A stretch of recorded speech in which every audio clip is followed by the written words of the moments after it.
Hello, night listener, and welcome to Little Nightmare. I'm Emma, and tonight I'll be keeping you company to help you fall asleep. But before we begin, make sure to subscribe to the channel and leave a comment telling me where you're listening from. Story 1. The Whispers Won't Stop. I thought I dreamed them, but they're here again, threading through the fabric like breath through teeth.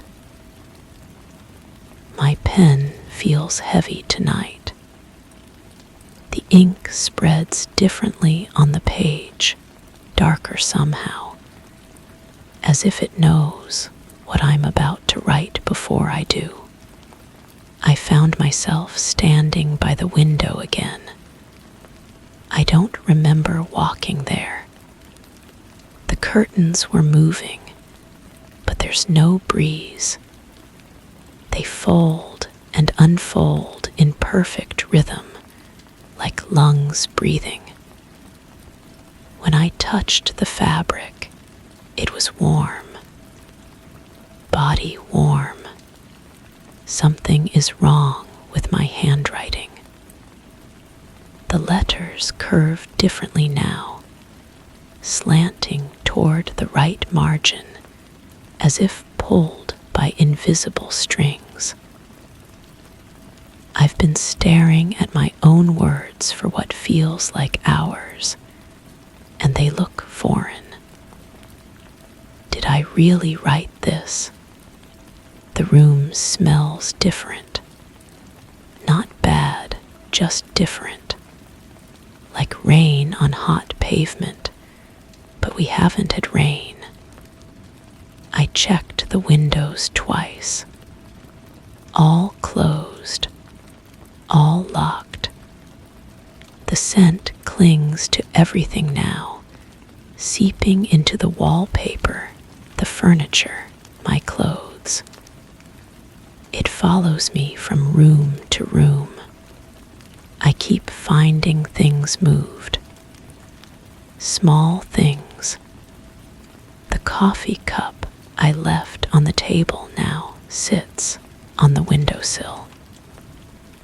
The book I was reading lies open to a page I never reached.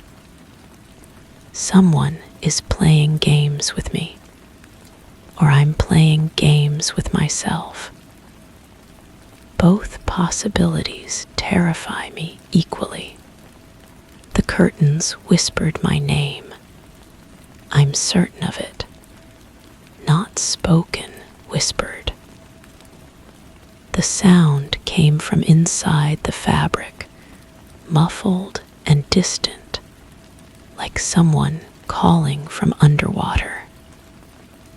I pulled them back, expecting to find something behind them.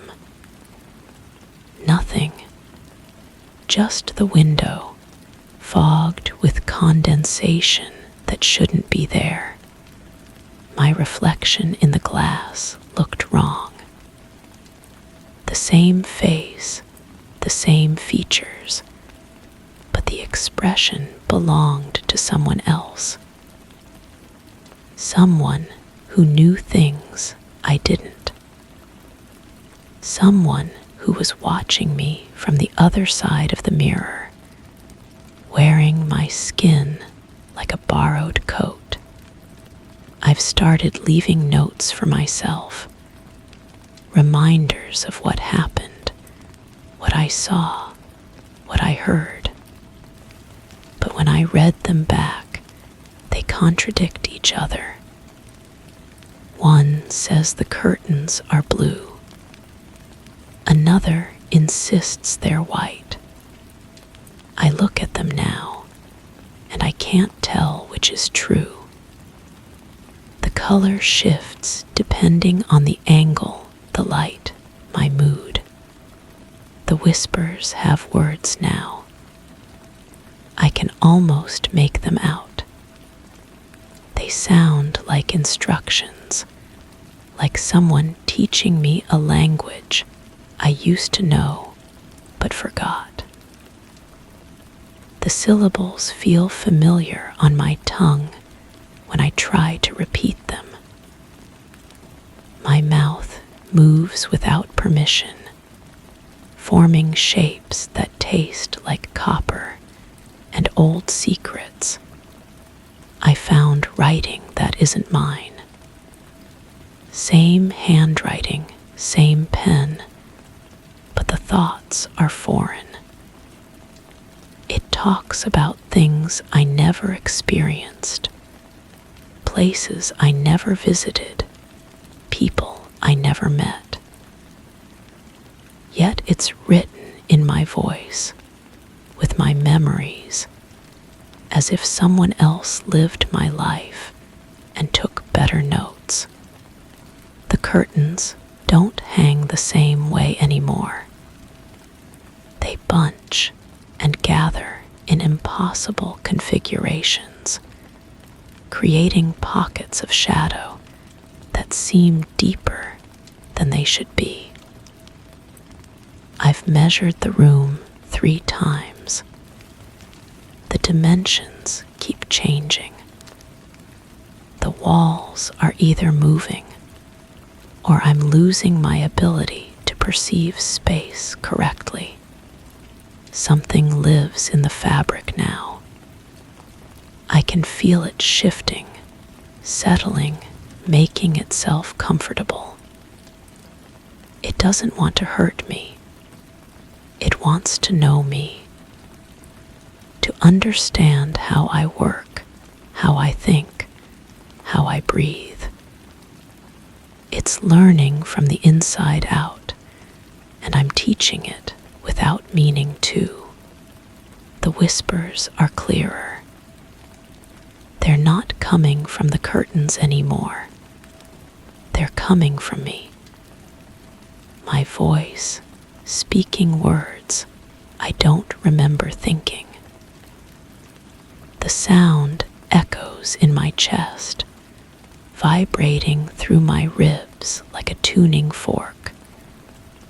I'm having conversations with myself, and only half of me is listening. I can't tell if I'm writing these words or reading them. The pen moves across the page, but my hand feels disconnected, like it belongs to someone else. Someone who knows the ending to this story. Someone who's been here before, writing the same words, making the same discoveries, asking the same questions that have no answers. The room is smaller, or I'm larger, or the walls are breathing. Everything pulses with the same rhythm as the curtains, the same rhythm as my heartbeat, the same rhythm as the whispers that now come from everywhere at once. I'm inside something living, and it's inside me, and we're becoming the same thing. I understand now. The curtains were never curtains. They were skin. And I've been writing on skin. And the whispers were never whispers. They were thoughts. My thoughts, thinking themselves, growing stronger with each word I write, each word I become. The pen is writing itself now. I'm just watching, just breathing, just whispering along with the voice that used to be mine, but belongs to the room now, to the walls, to the curtains that were never curtains, to the thing that learned to be me better than I ever was. Story 2. Hash the frequency protocol. In the corner of my dimly lit living room sat an old transistor radio, a relic from from decades past. Its metal casing was scuffed with age, and the tuning dial clicked with each turn like the hesitant tapping of a watchful eye. I often listened to it as I prepared breakfast, its crackling sound a comforting background to my morning routine. This morning, as I clicked it on, the usual static gave way to a soft hum, an odd melody threading itself through the static.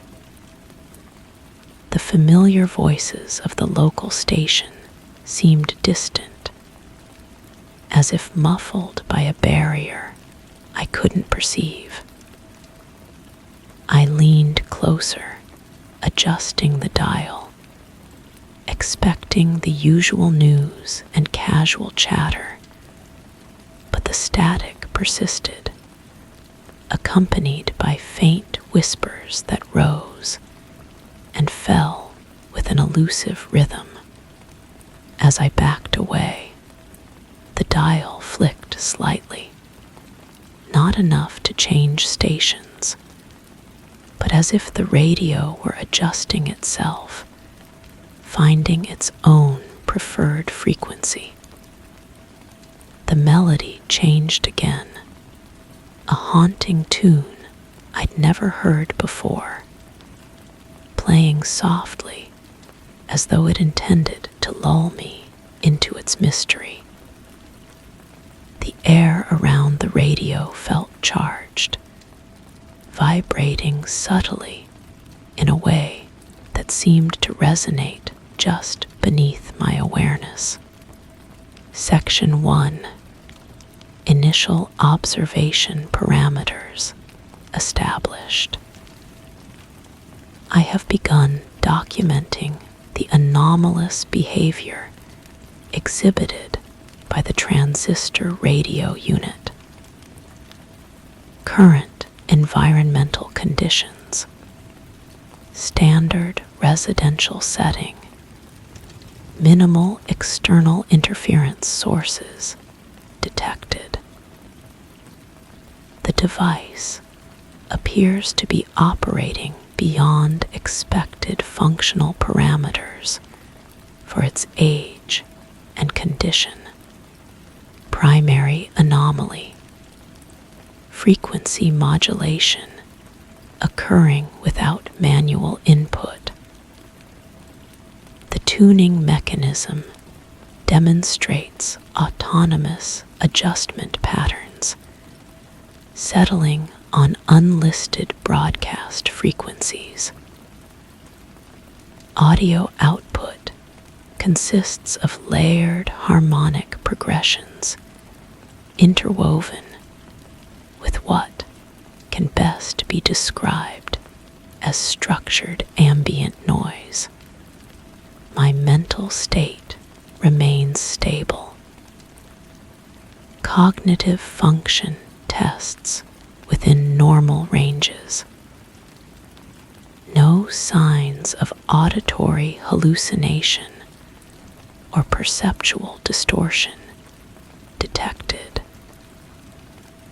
The phenomena appear to be originating from the device itself, rather than subjective interpretation errors.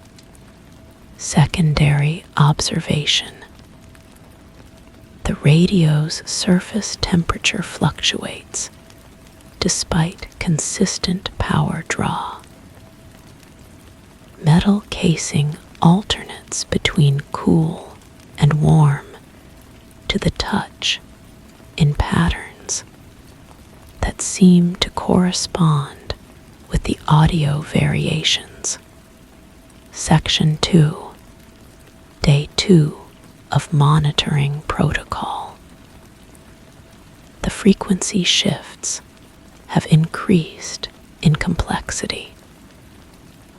What initially appeared to be random static now demonstrates clear organizational patterns.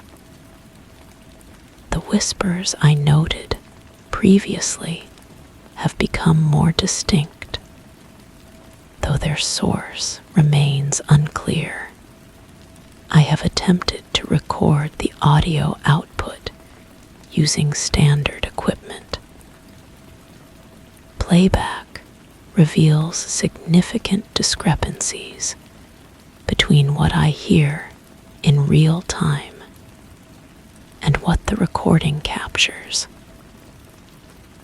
The recorded audio contains only conventional static and brief fragments of distant commercial broadcasts. New development. The radio continues to function even when unplugged from its power source. Battery compartment inspection reveals corroded, non-functional cells that should not support operation. Yet, the device maintains consistent output for extended periods without external power input. The melody has evolved. What began as simple harmonic progressions now incorporates complex rhythmic structures that seem to respond to my presence in the room. When I approach the device, the tempo increases. When I retreat, it settles into slower, more contemplative patterns. Section 3. Environmental factors require reassessment.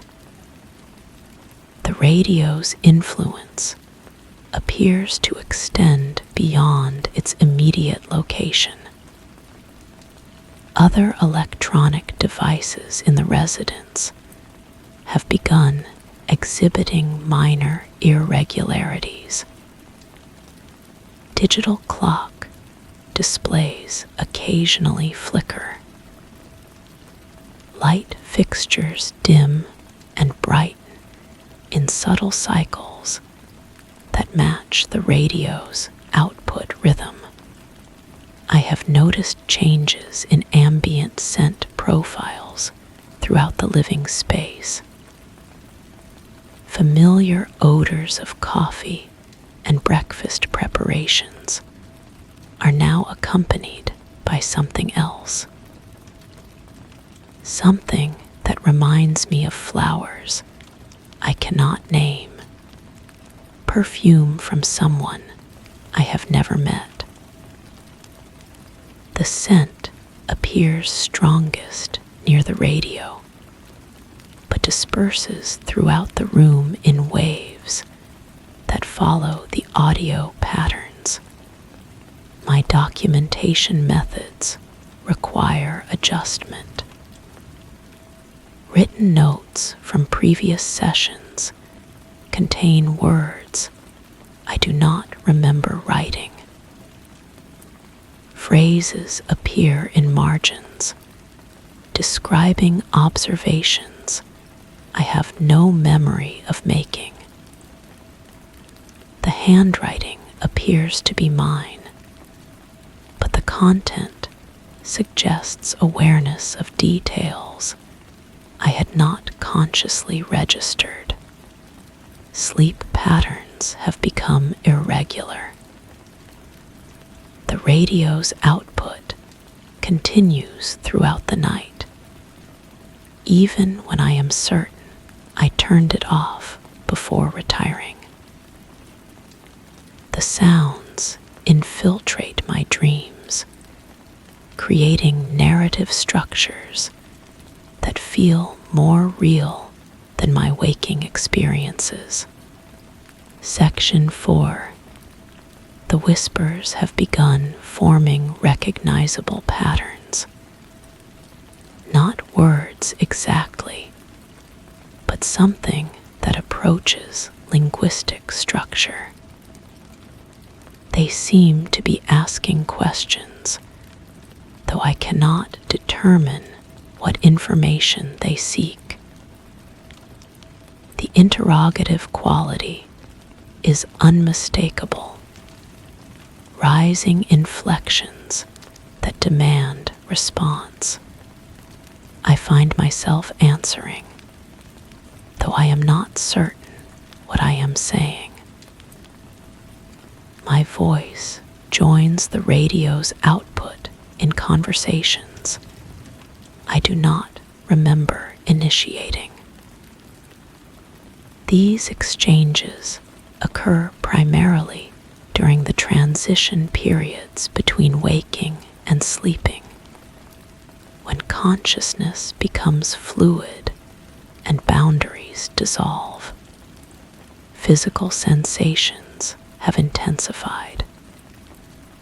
Pressure against my skin in areas where nothing is touching me.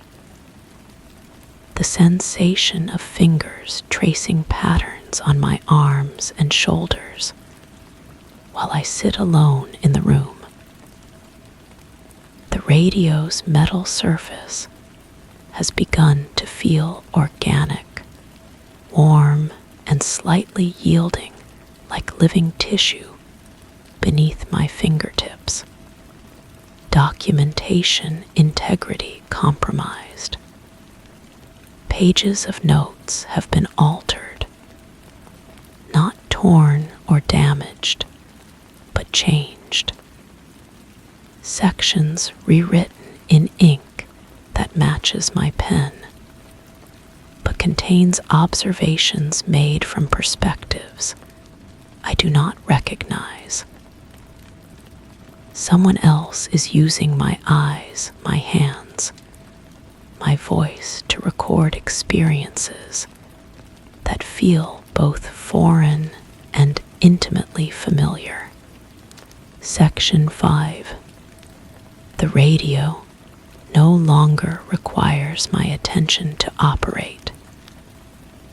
It functions according to its own agenda, cycling through frequencies that do not exist on any standard broadcast spectrum. The whispers have organized themselves into what can only be described as a curriculum.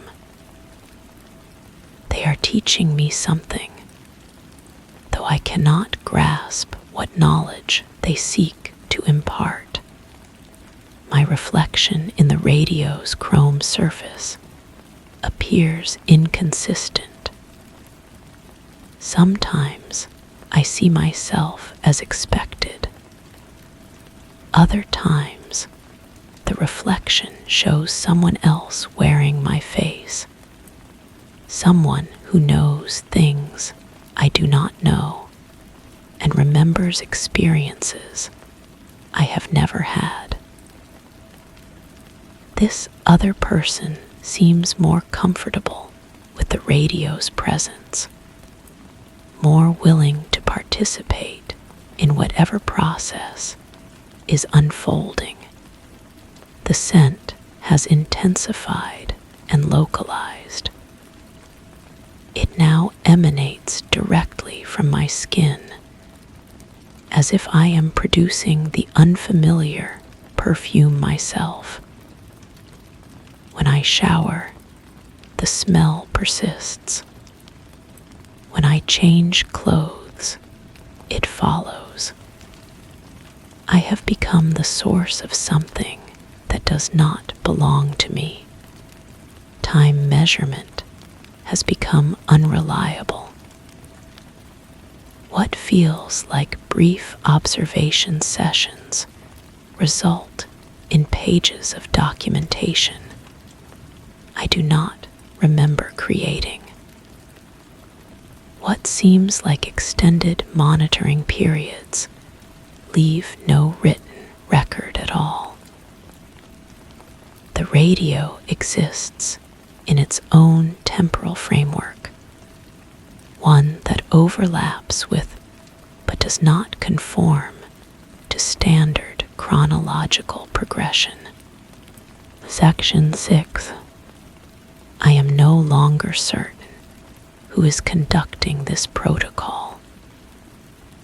The documentation continues, but my relationship to the writing process has become ambiguous.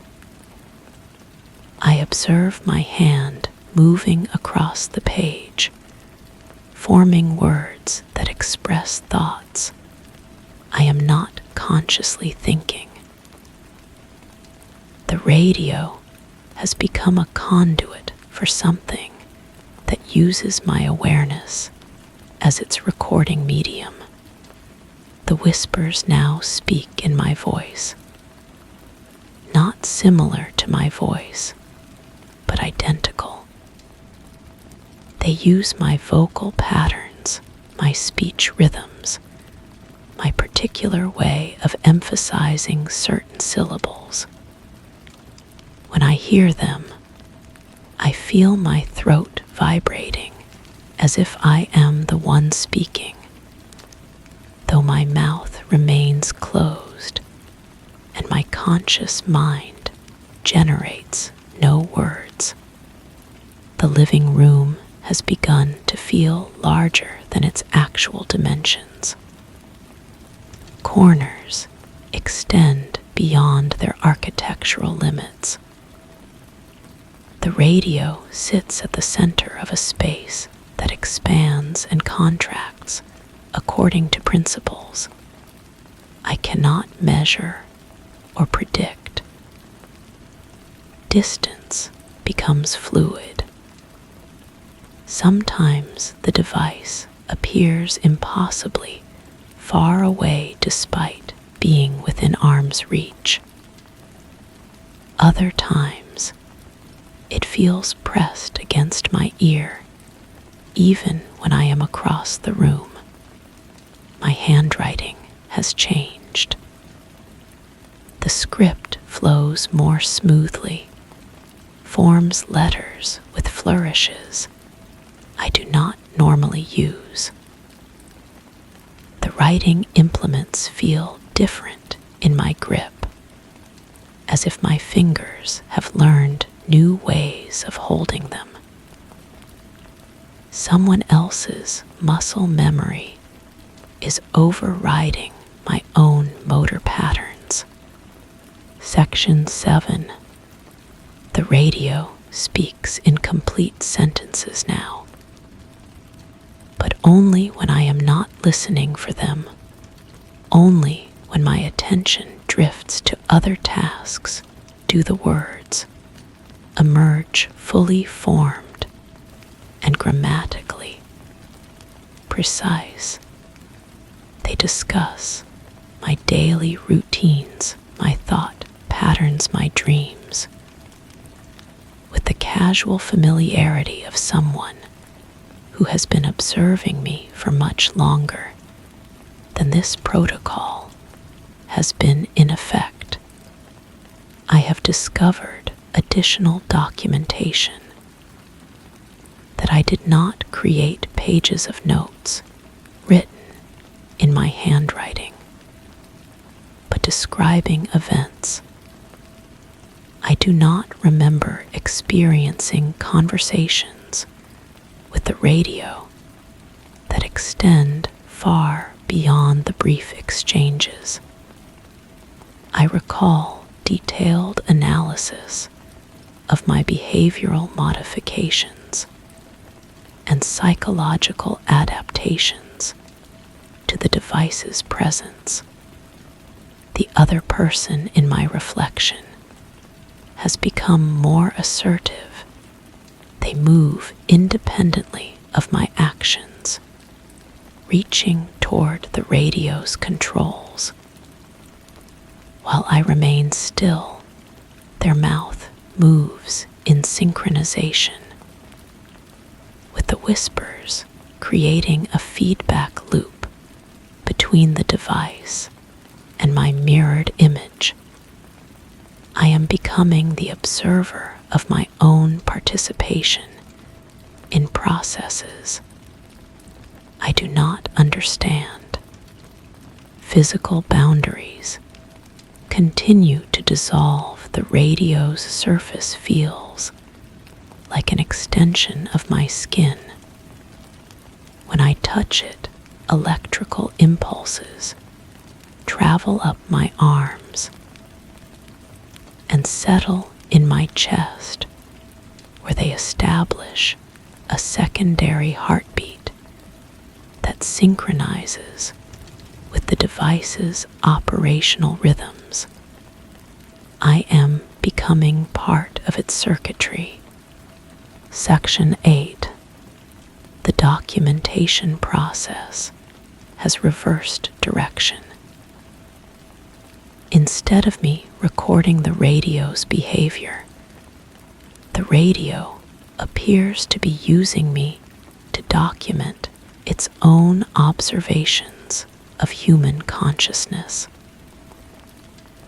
I am the subject being studied, my responses cataloged and analyzed by an intelligence that operates through electromagnetic frequencies and manipulated audio patterns.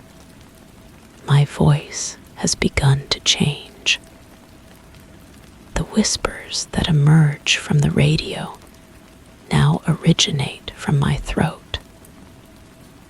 I feel them forming in my vocal cords before the radio reproduces them. The device has become an amplifier for thoughts I am not consciously generating, broadcasting internal processes that normally remain private and inaccessible. The perfume scent has evolved into something more complex. Layered fragrances that tell stories of places I have never been, people I have never met, experiences that feel like recovered memories from someone else's life. I am becoming a repository for sensory information that belongs to other consciousness streams, other lives that have intersected with the radio's influence. Sleep and waking states have merged into a continuous monitoring condition. I observe myself sleeping, document my dreams while experiencing them, maintain awareness of the radio's output even during deepest unconsciousness. The protocol has become a permanent operational state rather than a temporary investigative procedure. Section 9. I no longer distinguish between my thoughts and the radio's transmissions. The boundary has dissolved completely. What I think, it broadcasts. What it receives, I experience as personal memory. We have become a unified monitoring system, jointly documenting the intersection between human consciousness and something that operates through electronic media. The whispers have revealed their purpose. They are not trying to communicate with me. They are trying to become me.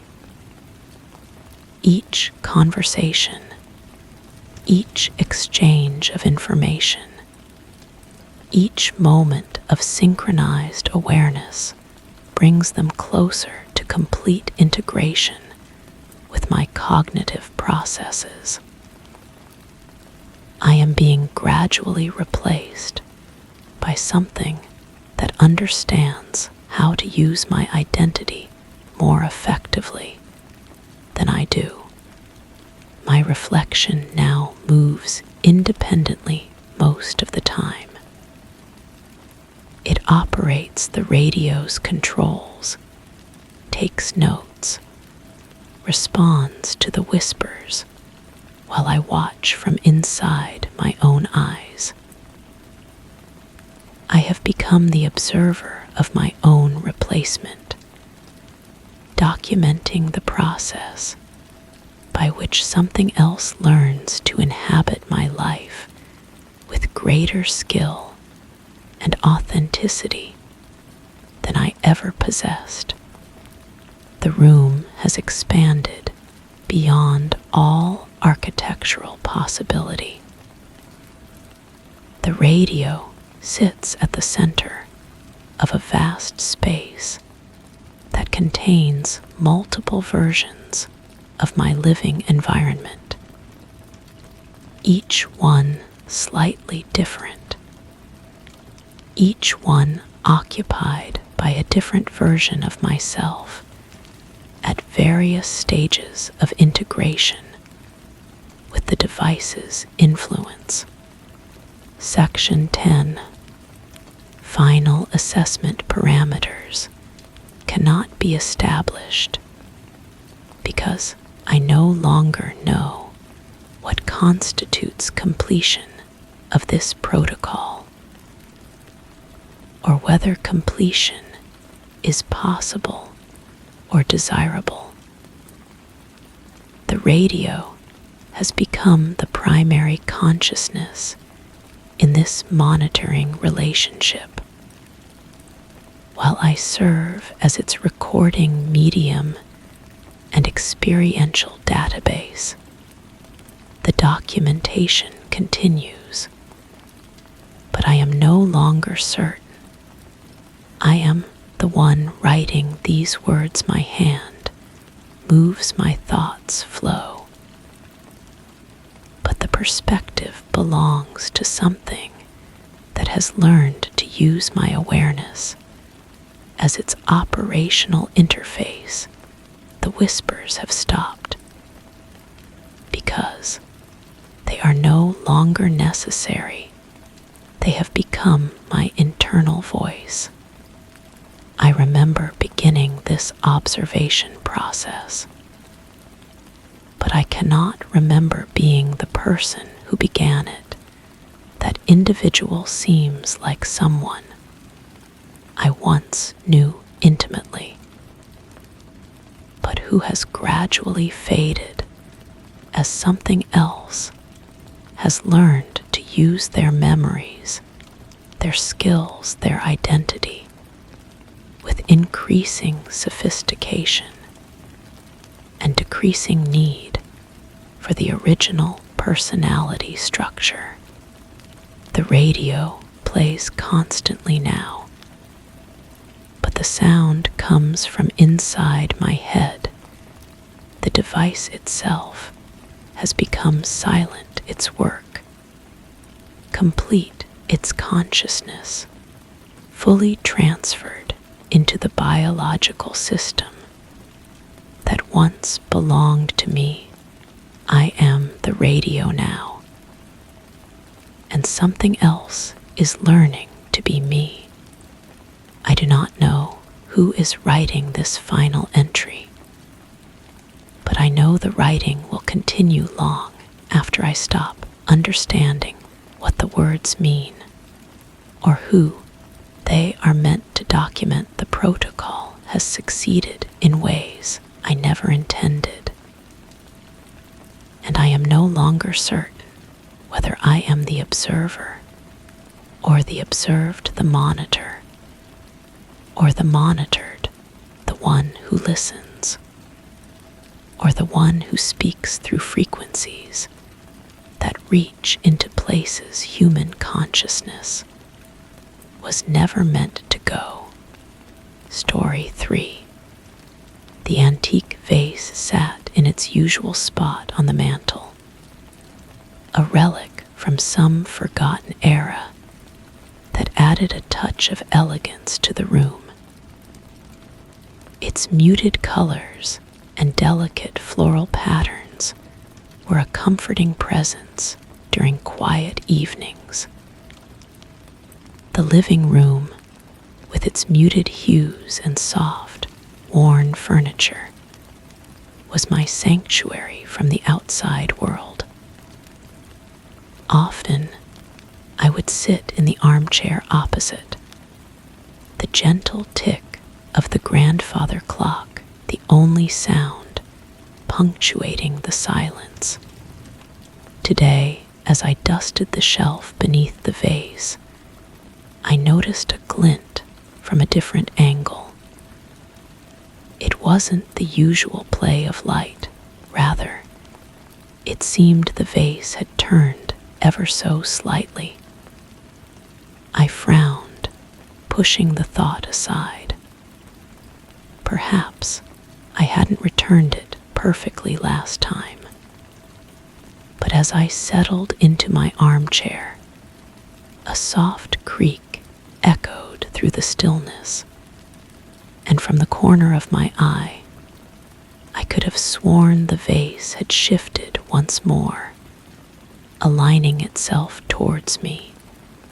The dust cloth in my hand felt heavier than it should.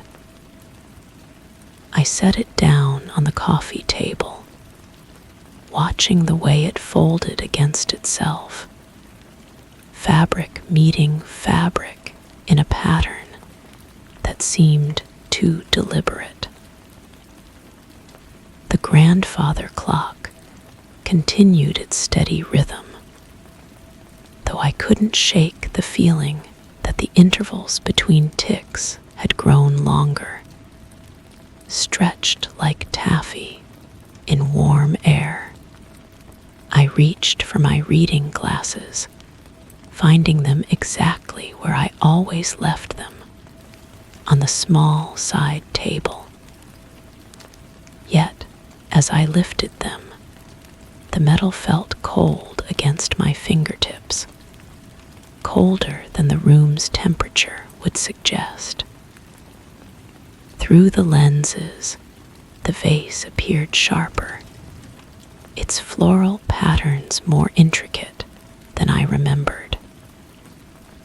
The roses painted along its surface seemed to pulse with their own subtle life, petals catching light that shouldn't exist in this dim corner of the room. The scent of burnt paper drifted through the air, though no fire burned in the fireplace. The smell was faint but persistent, threading itself between my thoughts like smoke through fabric. I turned my head, searching for its source, but found only the familiar arrangement of furniture, each piece exactly where it belonged. The dust cloth in my hand felt heavier than it should. I placed it on the coffee table, noting how it settled into the same precise folds as before, fabric meeting fabric in patterns that whispered of repetition. The grandfather clock maintained its rhythm, though the spaces between each tick seemed to expand and contract like breathing. My reading glasses waited on the side table, their metal frames warm against my skin this time, heated by some invisible source. Through them, the vase looked different, its painted flowers more vivid, their colors bleeding slightly beyond their original boundaries. The roses appeared to shift when I wasn't looking directly at them, petals rearranging themselves in configurations that defied my memory. I stood, my legs unsteady beneath me, and approached the mantel. The floorboards creaked in a sequence I knew by heart, yet today they sang a different tune, notes falling in the wrong order. My shadow preceded me, reaching toward the vase before I did, stretching across the wall in proportions that didn't match my movements. The vase was warm to the touch, its ceramic surface radiating heat like skin. I lifted it carefully, examining its base, searching for some explanation for its apparent movement. The maker's mark was there, just as always, though the letters seemed to swim before my eyes, rearranging themselves into words I couldn't quite read. When I set it back down, I made sure to note its exact position, memorizing the angle of the handle, the way the light caught the rim. I stepped back, keeping my eyes fixed on it, waiting for another shift that never came. The room held its breath around me. Even the clock seemed to pause, its pendulum hanging motionless for a heartbeat too long before resuming its eternal dance. I returned to my chair, sinking into cushions that molded themselves to my body with familiar comfort. Yet something had changed in the texture of the fabric, a subtle roughness that hadn't been there before. I ran my fingers along the armrest, feeling threads that seemed to pulse beneath my touch like tiny veins carrying invisible blood.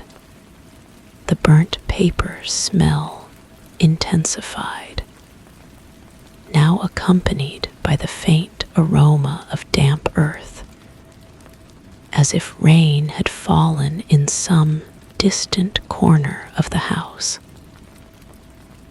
I breathed deeply, trying to place the scent, but it slipped away from my understanding like water through cupped hands. I decided to document what I was experiencing, reaching for the small notebook I kept in the drawer of the side table. My handwriting looked strange on the page, letters slanting in directions I didn't remember choosing. The words themselves seemed to shift as I wrote them. Vase becoming vessel, becoming something else entirely, before settling back into familiar shapes.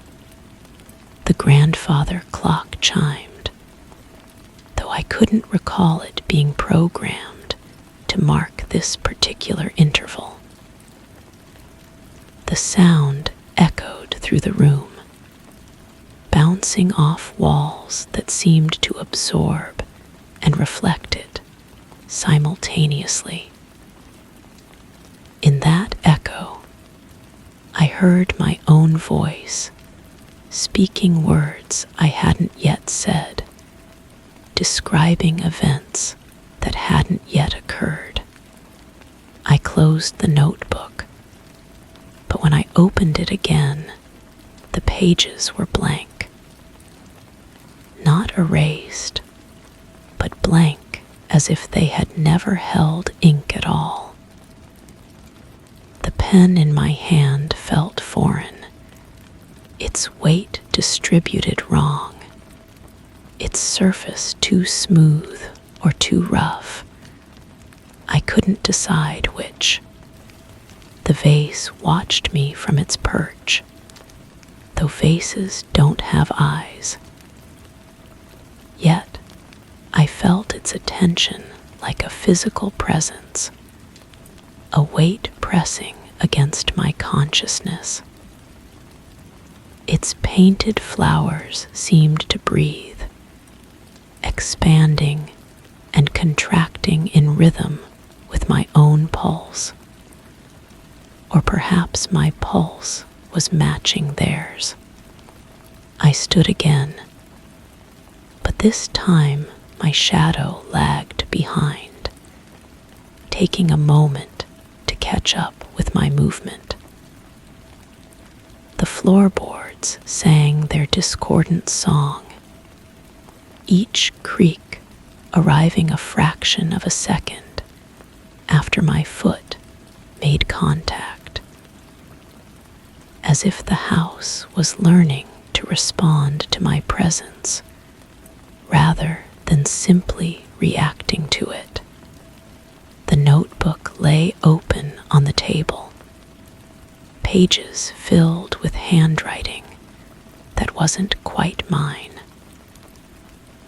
The words described this very moment, but from a perspective slightly to the left of my own, as if someone standing beside me was recording my actions with intimate knowledge of my thoughts. I read the words aloud, hearing my voice speak sentences I didn't remember thinking. The sound of my own speech felt disconnected from my throat, emerging from somewhere else in the room before finding its way to my ears. The vase seemed to lean forward, straining to catch every syllable. The room began to feel smaller, its walls drawing closer with each breath I took. Or perhaps I was expanding, growing larger, while everything else remained the same size. The distinction became irrelevant as space itself seemed to bend around me, folding in ways that geometry couldn't explain. I reached for the vase again, but my hand passed through it as if it were made of mist. Yet, I could still feel its warmth, still sense its weight, even as my fingers encountered only empty air.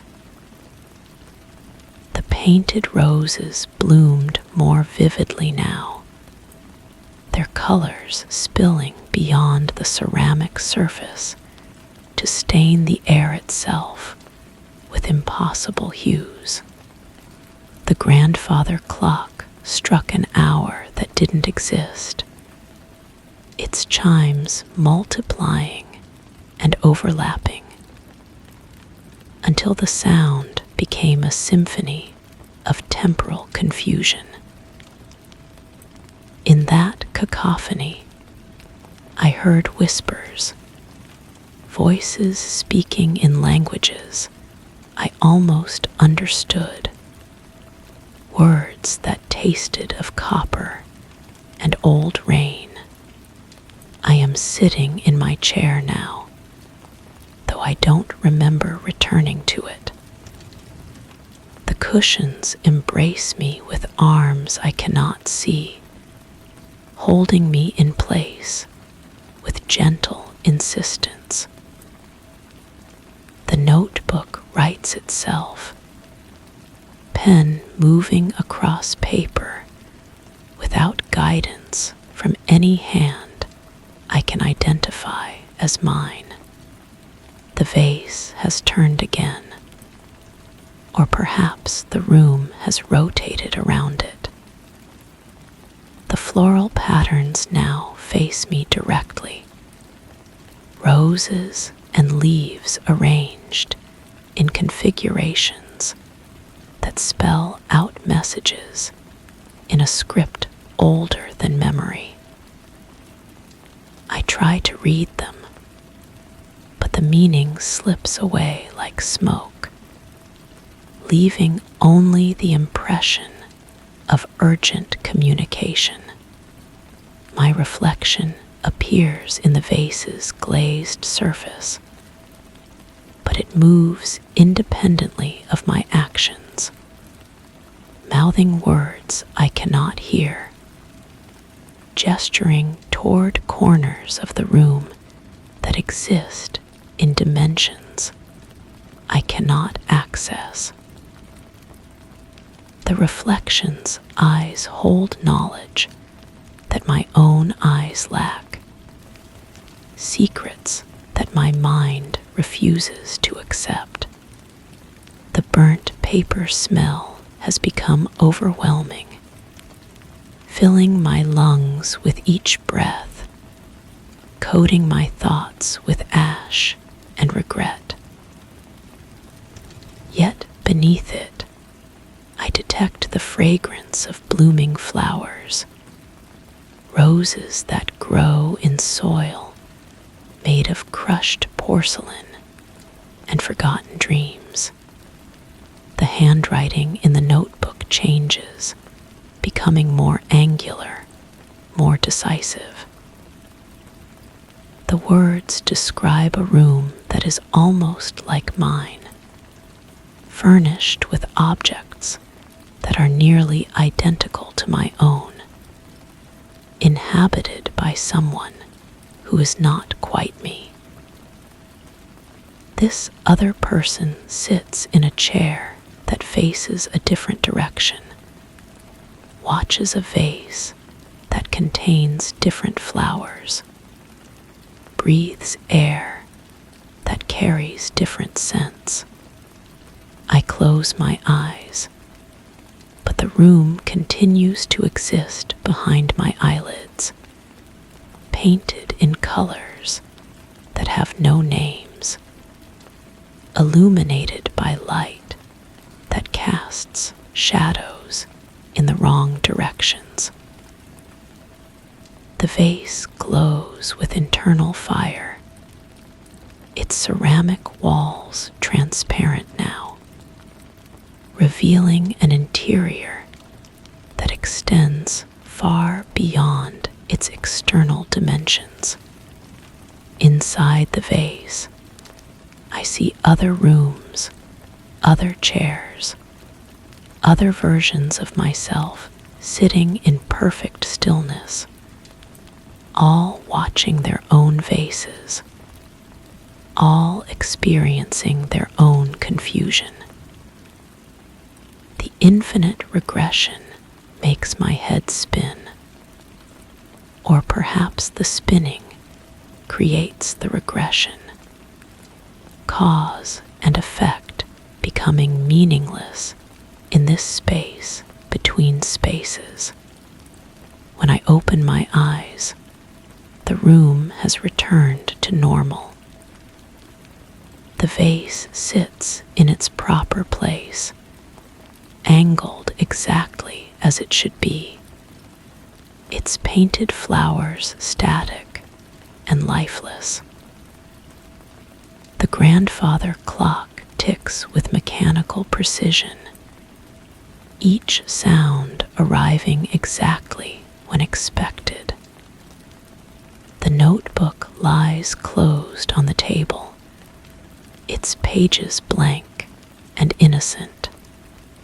I dust the shelf beneath the vase, my movements automatic and familiar. The cloth feels exactly the right weight in my hand. The ceramic surface reflects light in predictable patterns. The floorboards creak in their proper sequence as I move about the room. Everything is as it should be. The living room maintains its role as my sanctuary, its muted colors and soft furniture providing the comfort I seek. The grandfather clock marks time with unwavering accuracy. The vase adds its touch of elegance to the mantle, a relic from some forgotten era that asks nothing more than to be admired. Yet as I settle into my armchair, I notice that my shadow falls in a direction that doesn't match the light source. The notebook writes itself, recording these final observations in handwriting that belongs to someone who knows this story better than I do. The vase watches with painted eyes that see more than ceramic should allow. The room is exactly as it was, and exactly as it will be, and exactly as it never was at all. Story 4. Every morning at precisely 7:00, I would rise and reset the antique clock on my dresser. Its tick, tick, tick had accompanied me for years, a rhythmic anthem that framed my waking hours. The ritual began with the soft rustle of bed covers, a gentle padding across the cool floorboards, and a quiet moment spent watching the minute hand quiver before I set it back. The clock's face gleamed in the pale dawn light, its brass body polished and warm to the touch. Today, however, as I turned the key with the familiar click, the minute hand juddered and stopped. A faint feeling of unease trailed my thoughts a discordant note in the otherwise perfect symphony of my morning. I stood there, fingertips still pressed against the cool brass, waiting. The silence felt thick, almost textured, like velvet pressed against my eardrums. Where the gentle ticking should have been, there was only the sound of my own breathing, shallow and careful. The morning light seemed different too, not quite, as warm, casting shadows that fell at angles I didn't remember from yesterday. The key turned again beneath my touch, but the mechanism inside made a sound like grinding sand. Something metallic scraped against something else, a whisper of resistance that made my teeth ache. I withdrew my hand and examined my fingertips. They looked the same, but felt somehow heavier, as if the brass had left an invisible residue on my skin.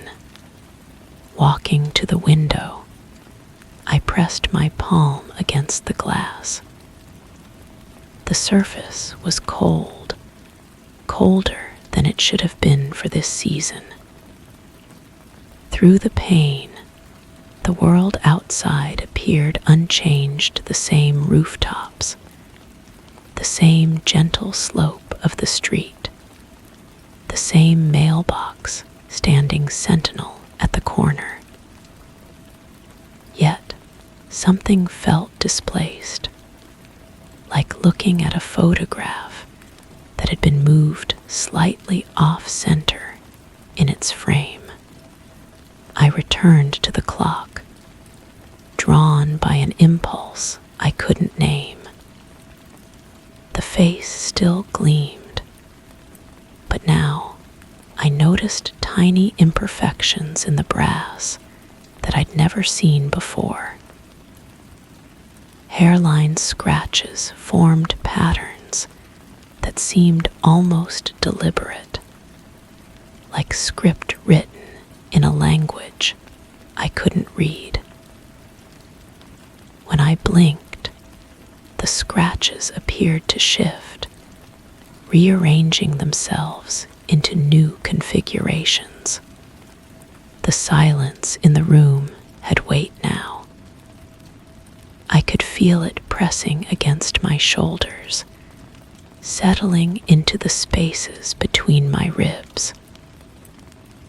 My morning routine felt suddenly foreign, as if I were performing actions that belonged to someone else. The floorboards beneath my feet seemed to pulse with a rhythm all their own, a heartbeat that didn't match mine. I opened the small drawer beneath the clock where I kept the winding tools. Inside, everything appeared normal: the tiny brass key, the cleaning cloth, the instruction manual with its yellowed pages. But when I touched the key, it felt warm, as if someone else had been holding it moments before. The metal seemed to hum against my skin, a vibration so subtle I might have imagined it. Lifting the clock, I turned it over to examine the mechanism. The brass was heavier than I remembered and warmer. Through the glass backing, I could see the gears and springs, all motionless now. But there was something else, a shadow that moved independently of the mechanical parts, sliding between the gears like liquid mercury. When I tilted the clock to catch the light differently, the shadow vanished. The room around me began to feel smaller. The walls seemed closer, though when I looked directly at them, they remained in their proper places. The ceiling appeared lower, pressing down with an intimacy that made my breathing shallow. Even the air tasted different, metallic, with an undertone of something organic and unfamiliar. I set the clock back on the dresser and stepped away. The morning light had shifted, becoming more diffuse, as if filtered through layers of gauze. Colors seemed muted, edges less defined. My reflection in the dresser mirror looked the same, but when I moved, there was a delay, as if the image needed a moment to catch up with reality. The silence was becoming oppressive. I found myself straining to hear something, anything: the distant hum of traffic, the whisper of wind through trees, even the settling of the house itself. But there was nothing. The world had become wrapped in cotton, muffled and distant.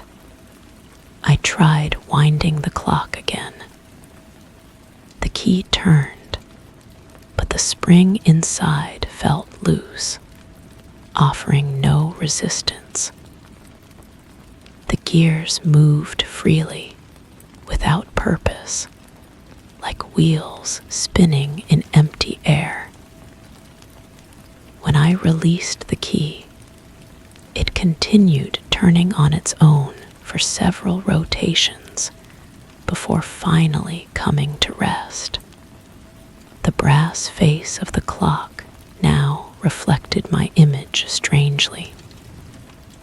My features appeared elongated, distorted, as if viewed through water. When I moved my head, the reflection rippled, sending waves across the surface of what should have been solid metal. I reached out to touch the face, and my fingertip met not brass, but something that yielded slightly, like skin. I pulled my hand back, heart hammering against my ribs.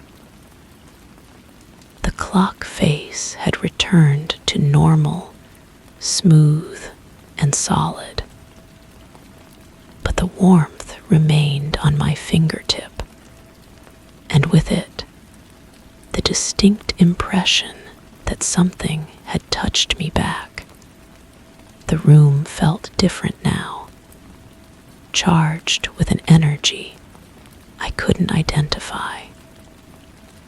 The air itself seemed to vibrate at a frequency just below perception.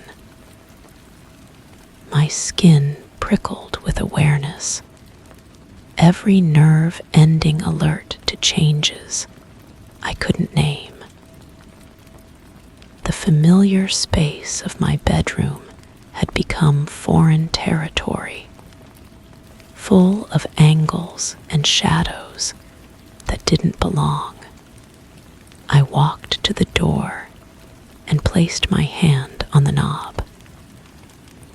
It turned easily, but when I tried to step into the hallway, my body met resistance, as if the doorway were filled with invisible cobwebs.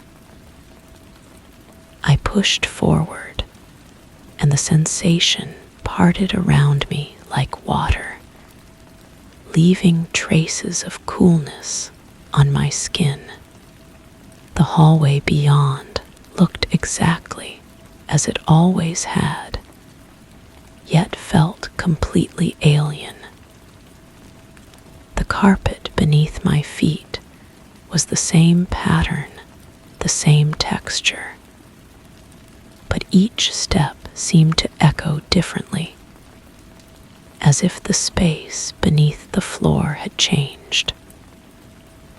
The walls were the right color, the right distance apart, but they seemed to breathe with a rhythm that didn't match my own.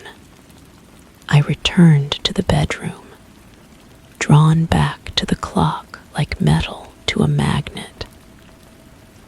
It sat exactly where I'd left it, but now the hands had moved, not to mark the passage of real hours, but to positions that made no sense.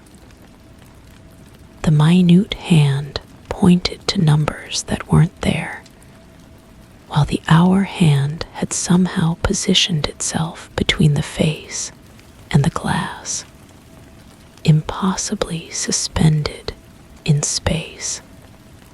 The ticking resumed as I watched, but it was wrong. Too slow, too loud, with irregular pauses that made my pulse skip in sympathy. Each tick seemed to resonate not just in the air, but in my bones, in the walls, in the very foundation of the house. The sound was becoming part of me, rewiring the rhythm of my heartbeat to match its strange cadence. I closed my eyes, trying to center myself, to find some anchor in the familiar. But behind my eyelids, I could see the clock's face glowing, its hands moving in patterns that traced symbols in the darkness. When I opened my eyes, the room was exactly as before, but I was no longer the same person who had closed them. The morning light had taken on a quality I'd never noticed before, not quite natural, not quite artificial. It seemed to come from everywhere and nowhere, casting shadows that moved independently of their sources. My own shadow on the wall appeared to be gesturing, though my hands remained still at my sides. I reached for the clock one final time, compelled by an urge deeper than curiosity. The brass was now warm as living flesh, pulsing with a heartbeat that synchronized with my own. As my fingers closed around it, I felt the boundary between myself and the mechanism dissolve. The gears were turning inside my chest, the springs coiling in my spine, the pendulum swinging in the cavity behind my ribs. The ticking had become my breathing, my heartbeat, my thoughts. Each second that passed was no longer measured, but experienced, felt as a physical sensation that rippled through my transformed awareness. I was the clock now, or perhaps I always had been, and this morning's malfunction was simply the moment I finally noticed. The room around me continued its slow metamorphosis, walls breathing, shadows dancing, light bending into impossible configurations. But I was no longer disturbed by these changes. They were part of the rhythm now, part of the great mechanism that I had become. My morning ritual would continue, but it would never be the same. The tick, tick, tick resumed, emanating from somewhere deep inside me, marking not the passage of ordinary hours, but the slow unwinding of everything I had once believed to be real. Story 5. The observation protocol. The soft rustle of the curtains brushing against the windowsill accompanied the subtle ticking of an unseen clock. The room was bathed in the warm glow of the setting sun, casting elongated shadows across the floor. As I stepped inside, the familiar scent of age-old books and polished wood enveloped me. Yet, there was something strange, a whispering hush that seemed to emanate from the old mirror hanging on the wall. Its surface was perfectly clean, yet when I glanced into it, my reflection felt almost hesitant, as if waiting for something unseen to unfold. Section 1. Initial environmental assessment. I have established my observation post in the study as instructed. The room measures approximately 12 by 14 feet, containing standard furnishings. oak desk, leather chair, floor-to-ceiling bookshelves along the eastern wall. Natural lighting adequate through single window facing west. Temperature stable at comfortable levels. The mirror mentioned in preliminary notes hangs centered on the north wall, measuring roughly 18 inches by 24 inches. Frame appears to be brass, showing minor tarnishing consistent with age. Glass surface exhibits no visible defects or distortions.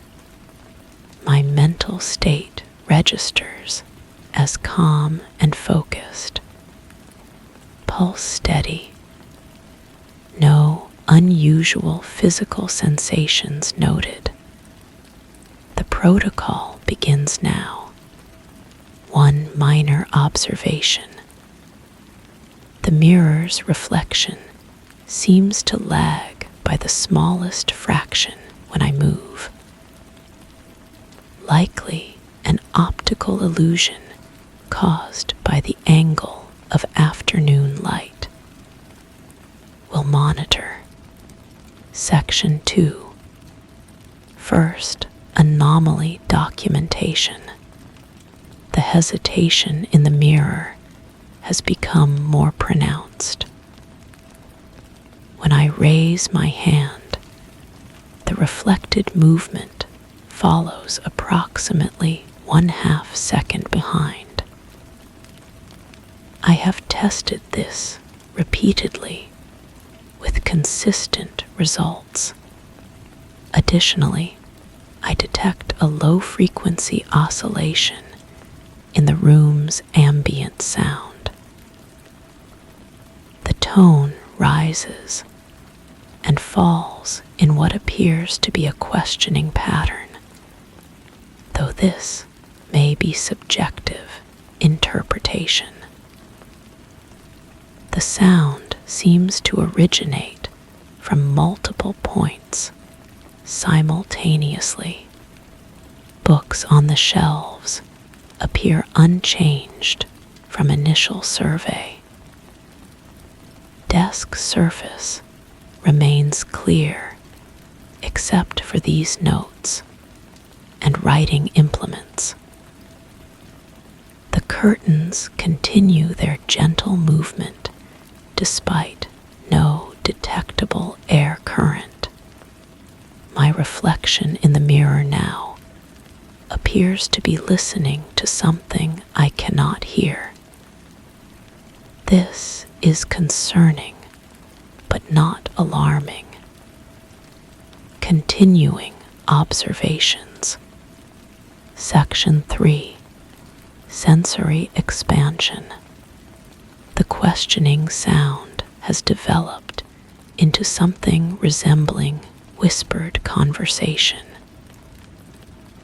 No distinct words can be identified, yet the cadence suggests inquiry and response. I find myself inclining toward the mirror when this occurs. A new olfactory element has emerged. The faint scent of jasmine perfume. This fragrance holds no personal significance, yet triggers a sensation of recognition. The source cannot be located within the room. The mirror reflection now moves independently for brief moments. While I remain stationary, the reflected figure occasionally tilts its head or shifts posture. Duration of these episodes ranges from 2 to 5 seconds. My handwriting appears slightly different than when I began. The letters seem more angular, though this could indicate fatigue or stress response. Section 4. Tactile phenomena. Pressure sensations have begun manifesting on my shoulders and back, as though gentle hands rest there. No physical contact is occurring. The sensation is not unpleasant, but distinctly present.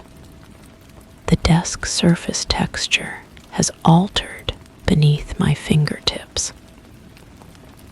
What began as smooth wood now feels intermittently rough, then soft, then cool like glass. These changes occur in waves lasting several seconds each. In the mirror, my reflection appears to be writing different words than those I am recording. The movements of the reflected hand do not match my own actions. When I attempt to observe this directly, normal synchronization resumes. The jasmine scent has intensified and now carries undertones of something else. Something familiar yet impossible to place. The fragrance seems to pulse in rhythm with the questioning sounds. Section 5. Protocol deviation. I have discovered gaps in my previous entries. Words I clearly remember writing have vanished from the pages. In their place, different text appears in handwriting that resembles mine, but contains subtle variations. The reflection in the mirror now faces a different direction than my actual position. While I sit facing the desk, the reflected figure looks toward the window. Occasionally, it appears to be responding to someone outside my field of vision. Light fixtures in the room flicker without pattern. The illumination never fully extinguishes, but dims and brightens in response to no identifiable stimulus. The flickering coincides with increases in the whispered conversation sounds. My mental parameters feel shifted. Concentration remains intact, but my thought processes seem to be following unfamiliar pathways. I continue to record, though I am uncertain whether these observations serve their original purpose. Section 6. Environmental displacement. The room's dimensions appear to have changed. The distance between my chair and the mirror has increased, though I have not moved. The bookshelves now extend higher than the ceiling should allow. The window shows a view I do not recognize. Pressure sensations have spread to my arms and hands. The touch feels like guidance, as though someone wishes to direct my movements. The sensation is becoming difficult to resist. My reflection has begun writing in a notebook that does not exist in my reality. The reflected figure works intently, occasionally glancing up at something behind me. When I turn to look, nothing unusual is visible, yet the sensation of presence remains strong. The jasmine perfume has become overwhelming. Beneath it, I now detect the scent of rain on summer pavement, though no precipitation is occurring. These aromas trigger memories that do not belong to me. Section 7. Consciousness fragmentation. I am no longer certain which version of myself is writing these observations. The reflection moves its pen across pages. I cannot see, while my hand records words. I do not remember thinking the sounds have formed into a voice that asks questions I understand, but cannot repeat. The pressure on my shoulders has become insistent, guiding me toward the mirror. Though I resist, the compulsion grows stronger. With each moment, the room stretches and contracts, like breathing. The books whisper titles I have never read. The window shows scenes from places I have never been, yet recognize completely. The jasmine scent carries voices of people I have never met, but somehow know intimately. My reflection looks directly at me now, and its eyes hold knowledge. I do not possess its mouth, moves forming words that appear on my page before I write them. Section 8. Identity verification failure. The protocol has lost coherence. I observe myself from multiple perspectives simultaneously. The figure in the mirror writes with my hand, while I watch from the chair, while someone else reads these words from a position I cannot locate. The questioning sounds have resolved into a conversation between versions of myself. Each voice asks what the others have learned. The answers overlap and contradict. None of the voices sounds entirely familiar. I smell jasmine and rain and old books and something else. Something like the scent of thoughts changing. The room breathes around me, expanding when I inhale, contracting when I exhale. The mirror shows not my reflection, but a window into another study where another figure writes different words in identical handwriting. The pressure on my shoulders has become presence, not threatening, but insistent. It wants me to understand something I am not equipped to comprehend. My thoughts scatter and reform in patterns that feel both foreign and inevitable. Section 9. Final assessment. I no longer distinguish between observer and observed. The mirror reflects someone who might be me writing words, I might have thought. The room contains furniture that exists in multiple configurations simultaneously.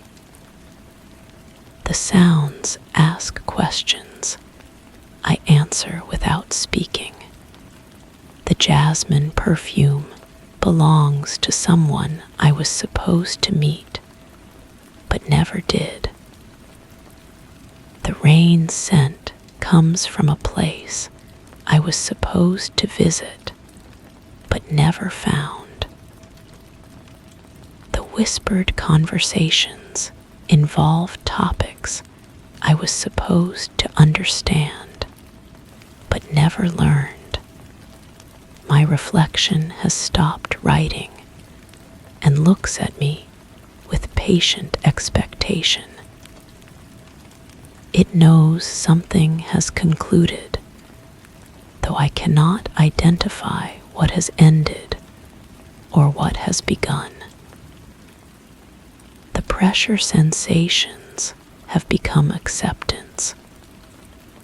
The questioning sounds have become answers to questions I forgot I asked. I record these final observations with uncertainty about their source.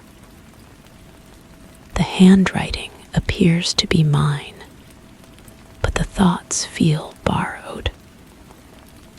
The words arrange themselves according to logic I do not recognize, but somehow follow. The protocol continues, though I am no longer certain who maintains it. The mirror reflects someone writing, and I feel the pen move across paper. But the connection between intention and action has become unclear. Something else guides the observations now, something that understands the purpose I have forgotten. The study remains unchanged and completely transformed. I sit in the chair and watch from the mirror and read from a position outside both perspectives. The curtains whisper secrets the clock counts moments that do not pass, and the books contain stories that write themselves. Who completes this protocol? I am no longer sure, but the writing continues, and perhaps that is enough. Story 6. The delicate notes of the music box chimed softly, echoing through the stillness of the room. Every day at noon, the melody wove into my consciousness without fail, like a gentle breeze caressing the back of my neck. It started as a curious occurrence, the box resting on the mantelpiece, its lid slightly askew, revealing a glint of its metallic innards. The tune was always the same, a serenade that repeated 4 times before the lid fell gently shut. Yet no hand ever turned the key. At first, it seemed a whimsical touch to the monotony of the day, a peculiar trick of the wind, perhaps, until I noticed the other details.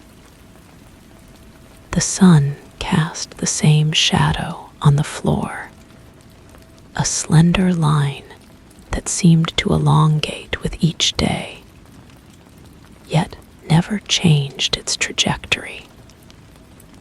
The clock beside it ticked in perfect harmony, its hands frozen at 2 minutes past noon, as if on cue.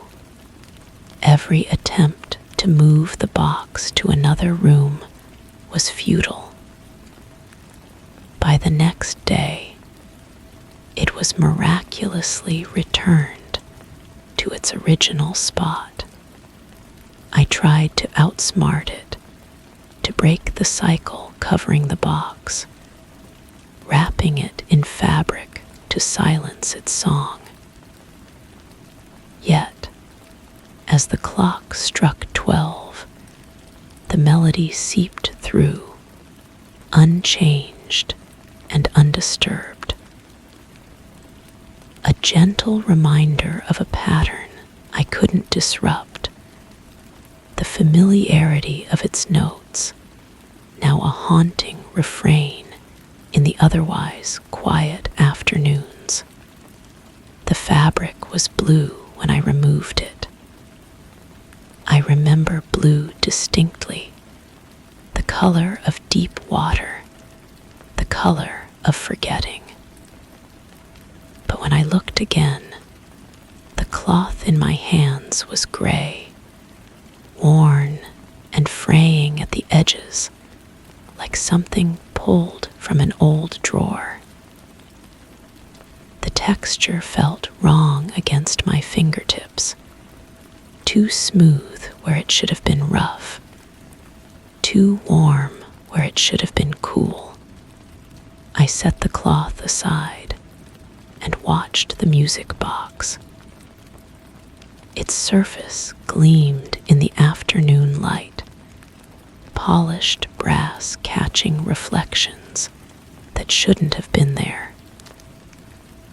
The wallpaper behind it showed patterns I didn't recognize, swirling vines that seemed to shift when I wasn't looking directly at them. Had those always been there? The room felt familiar yet foreign, like walking into a childhood home after decades away. The melody began again, though the clock's hands hadn't moved. 4 repetitions, each note hanging in the air longer than it should, creating harmonies with itself. I counted the chimes carefully this time. 1, 2, 3, 4. Then again. 1, 2, 3, 4, 5.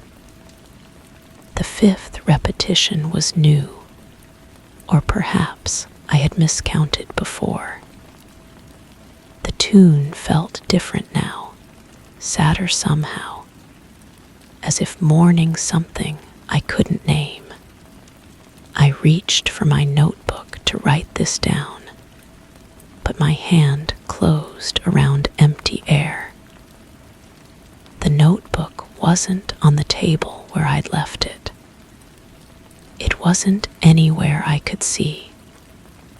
Instead, there was a different book, leather-bound and unfamiliar, its pages filled with handwriting that looked almost like mine, but wasn't quite right. The loops were too wide, the crosses on the T's too high. The entry I found there described the same music box, the same room, but the details were wrong. It mentioned a red cloth, not blue or gray.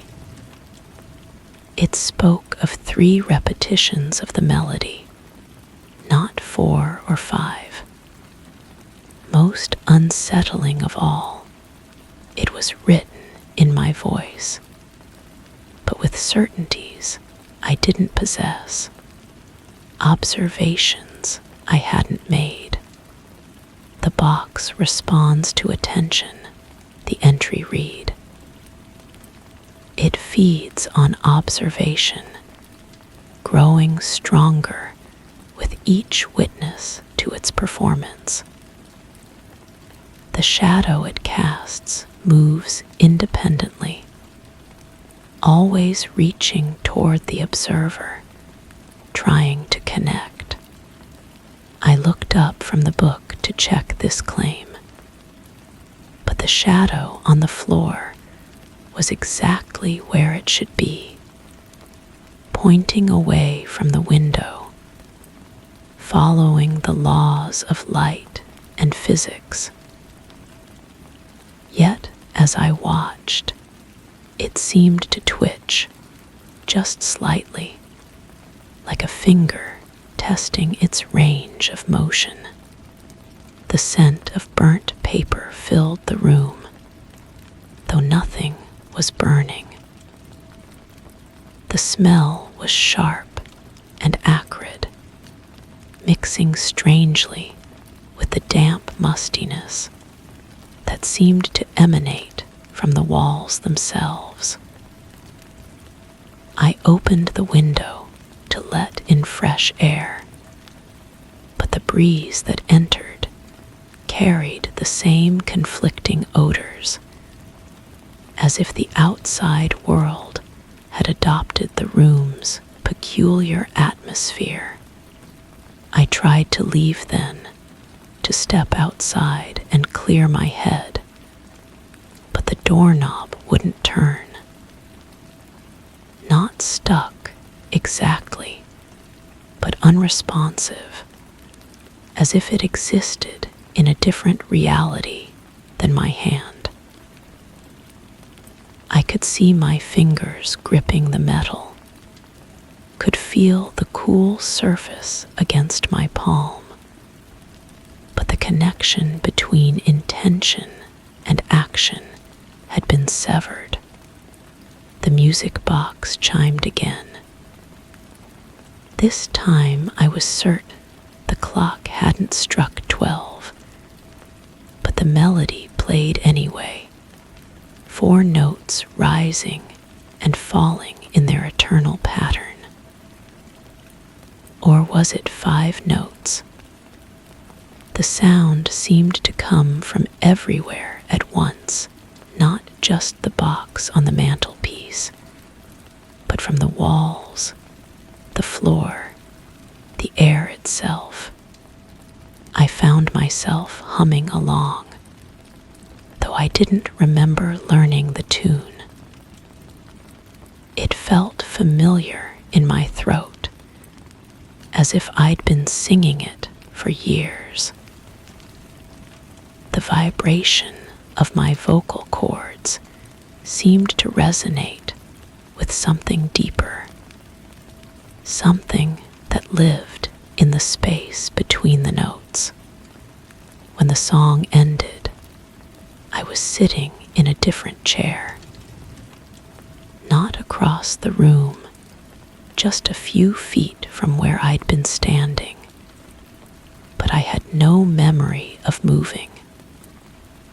The chair was warm, as if someone had been sitting in it for hours. Someone else. The impression of another body lingered in the cushions, a presence that felt both foreign and intimately familiar. The leather-bound book was in my lap now, open to a different page. The handwriting had changed again, becoming more angular, more aggressive. The words described my confusion with clinical detachment, as if written by an observer rather than a participant. Subject exhibits increasing disorientation, the entry began. Temporal displacement minor, but consistent. Physical location shifting without conscious volition. Recommend continued monitoring. I slammed the book shut, but it fell open again immediately, the pages fluttering as if caught in a wind that didn't exist. The words rearranged themselves as I watched, letters crawling across the page like insects, forming new sentences that contradicted what I just read. The music box is a focal point, the new text explained. An anchor in the shifting reality. Without it, the subject would be completely lost, drifting between possibilities without any fixed reference point. I looked at the music box with new suspicion. It sat innocently on the mantelpiece, lid closed, waiting for its next performance. But now I could see the fine scratches on its surface, where patterns that suggested decades of use. How long had it been here? How long had I been here? The question felt important, but when I tried to remember, my mind offered only fragments. Waking up in this room. The first time I heard the melody, the gradual realization that something was wrong. But these memories felt thin, insubstantial, like stories someone had told me rather than experiences I'd lived. I stood up, or thought I did, but found myself still sitting. The sensation of rising remained in my muscles, the shift in perspective as real as anything else in this place, but my body hadn't moved. I tried again, concentrating on each movement, but the disconnect persisted. My consciousness seemed to be operating independently of my physical form. The music box chimed. 4 notes, clear and sweet. Then again, with subtle variations I couldn't quite identify. The melody was the same, but the spaces between the notes had changed, creating new rhythms, new meanings. It was like hearing a familiar song performed by a different orchestra, recognizable yet transformed. I reached for the box, determined to examine it more closely, but my hand passed through it as if it were made of light. The sensation was disturbing, not the absence of touch, but the presence of something that shouldn't exist. My fingers tingled with phantom contact, nerve endings firing in response to stimuli that weren't there. The room around me began to shift, walls sliding past each other like panels on a stage. The window moved from the east wall to the south, taking its rectangle of sunlight with it. The shadow on the floor rotated accordingly, but a second shadow remained in the original position, creating an impossible double image. I was no longer certain which version of the room was real.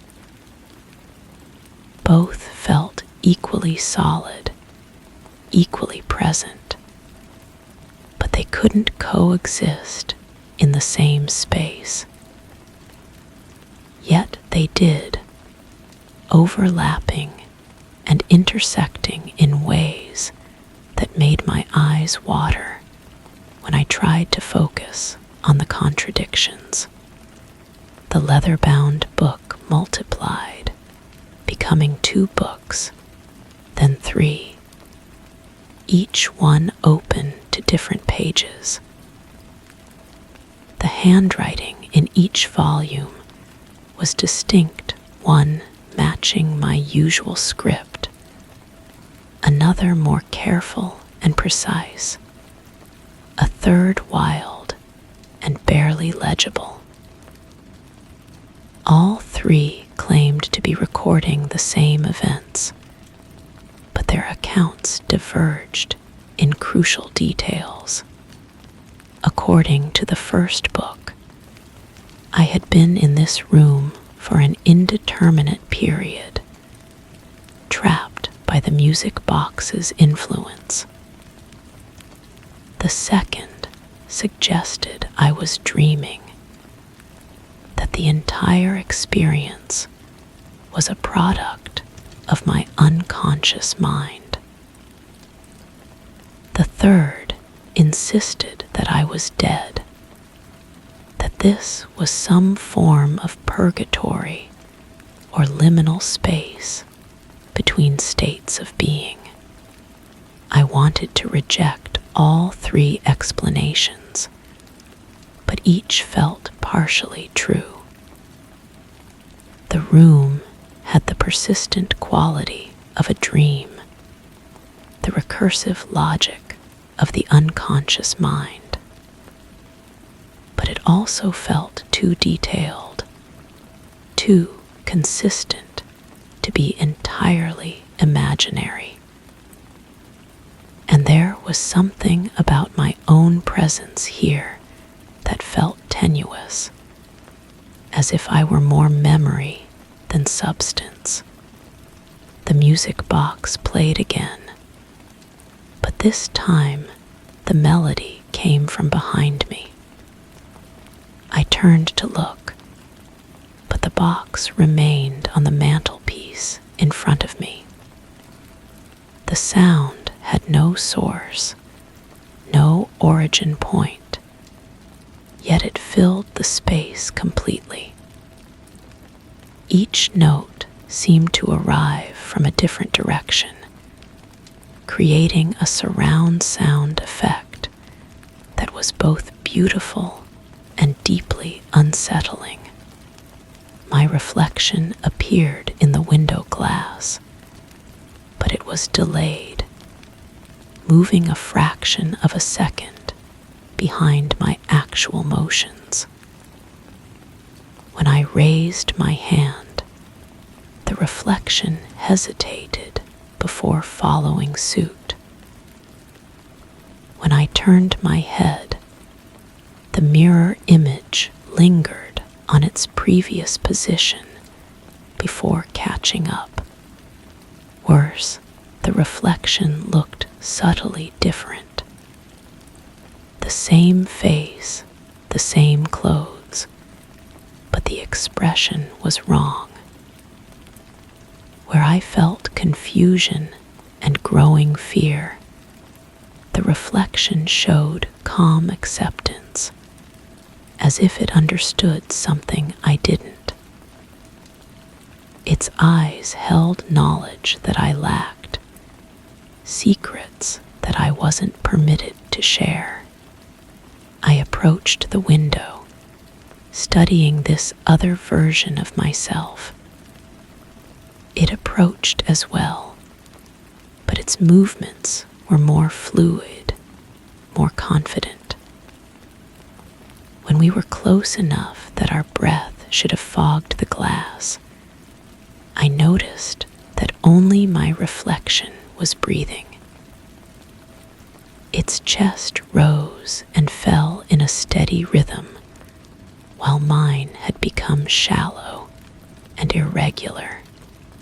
The music box chimed, and both versions of me turned toward it simultaneously. But while I saw the familiar brass box on the mantelpiece, my reflection was looking at something else, something that cast a different shadow, something that made its face brighten with recognition and relief. I pressed my palm against the glass, and my reflection did the same. The contact should have been simple, direct, but I felt resistance, as if the glass were pushing back. The surface was warm, almost body temperature, and slightly yielding, more like skin than solid matter. My reflection mouthed words I couldn't hear, urgent and insistent. I tried to read its lips, but the message was unclear.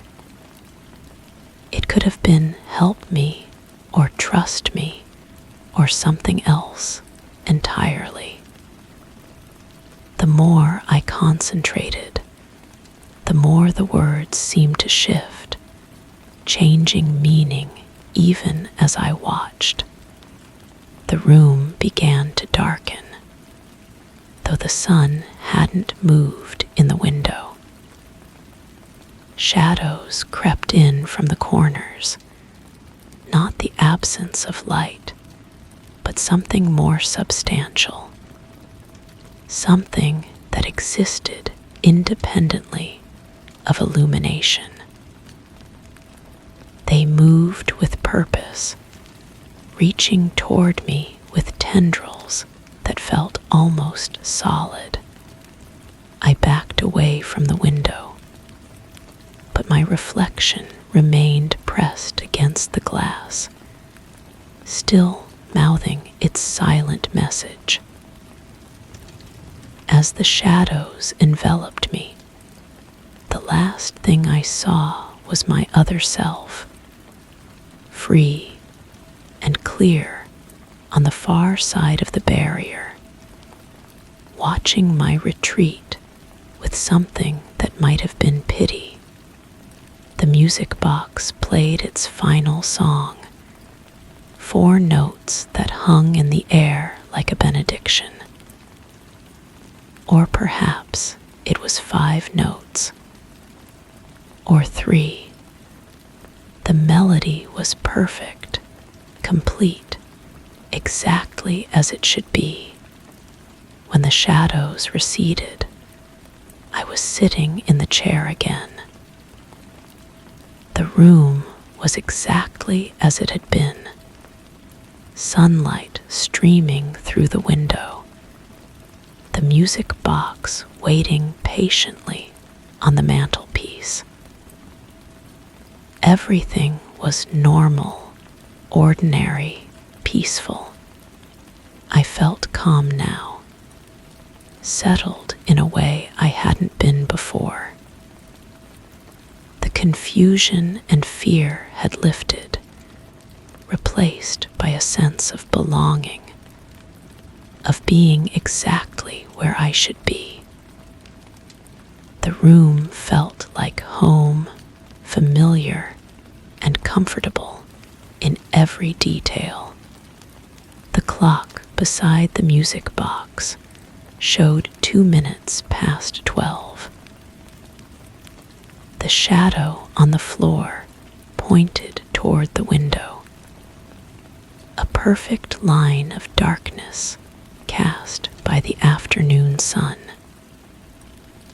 Everything was as it should be, as it had always been, as it would always be. I picked up the leather-bound book and began to write, my handwriting neat and controlled. The words flowed easily, describing the room, the music box, the perfect routine of each identical day. There was nothing strange to report, nothing unusual to document, just the gentle melody that played each afternoon, a pleasant soundtrack to the peaceful hours. The music box chimed softly, 4 notes rising and falling in their eternal pattern. I smiled and continued writing, recording each familiar detail with careful precision. Someone should document these perfect moments, these flawless repetitions. Someone should remember how wonderful it was to finally be home. Story 7. The gentle rustle of leaves accompanied my footsteps as I wandered the narrow path, each step pressing into the cool earth beneath. The evening air was thick with the scent of damp foliage, a familiar embrace that should have soothed. Yet, amid the symphony of nature, a discordant note whispered through the trees, a soft melody that seemed to emerge from nowhere and everywhere all at once. I paused, my breath catching in my throat, as the sound grew clearer, a lullaby meant for ears not my own. The melody drifted on the breeze, delicate as spider silk, weaving between the branches with an almost sentient purpose. I found myself tilting my head, straining to catch every note, though something deep in my chest warned against listening too closely. The tune was simple, repetitive, like something a child might hum while playing alone. But there were no children here, no houses for miles, just the endless canopy stretching in all directions. I resumed walking, though my pace had slowed. The path seemed different now, narrower somehow, as if the forest had drawn closer while I stood transfixed by that strange song. Moss hung lower from the branches, brushing against my shoulders with fingers of green velvet. The texture was wrong, too soft, too warm, almost like skin. As I pushed deeper into the woods, I began to notice patterns in the arrangement of the trees. They formed clusters of 3, always 3, their trunks positioned at precise angles that created small triangular clearings. In each clearing, the ground was bare except for a single white stone, smooth and perfectly round. The stones caught what little light filtered through the canopy, glowing faintly like captured moonbeams. The lullaby continued, sometimes fading to barely a whisper, other times swelling, until it seemed to emanate from the very bark of the trees. I tried to map its source, turning my head this way and that, but the sound remained frustratingly omnipresent.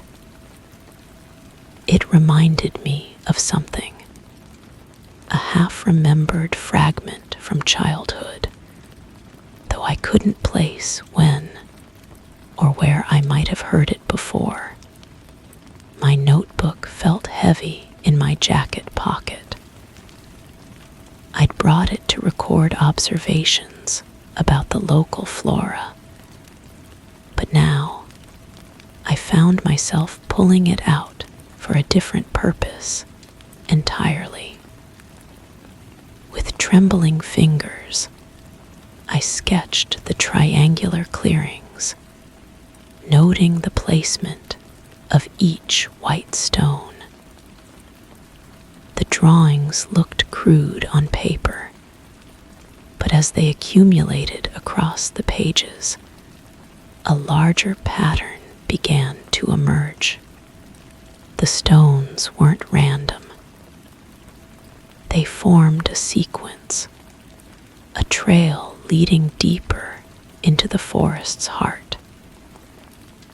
Each one was positioned at the exact center of its triangular clearing. And when I held my notebook at arm's length, the sketches aligned to create a larger geometric shape, a spiral, turning inward on itself with mathematical precision. I pressed on, compelled by a curiosity that felt both mine and not mine. The forest floor beneath my feet had changed texture, becoming spongy and yielding, like walking on a carpet of compressed feathers. Each step released a soft exhalation, as if the earth itself were breathing. The sound mingled with the persistent lullaby, creating a rhythm that matched my heartbeat. The trees grew stranger as I followed the stone trail. Their bark rippled in patterns that hurt to look at directly, surfaces that seemed to shift and flow when glimpsed from the corner of my eye. I reached out to touch one, pressing my palm against its surface. The bark was warm, pulsing gently like a sleeping animal's flank. When I pulled my hand away, it left a perfect impression in the yielding surface, my fingerprints etched deep into the living wood.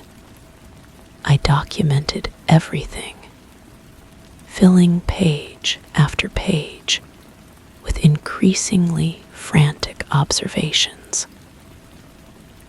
The white stones were growing larger, their surfaces marked with shallow indentations that looked almost like letters in an unknown alphabet. The triangular clearings had begun to overlap, creating complex geometric patterns that made my eyes water when I tried to map them completely. The lullaby had evolved too, adding harmonies and counter melodies that wove together in impossible ways.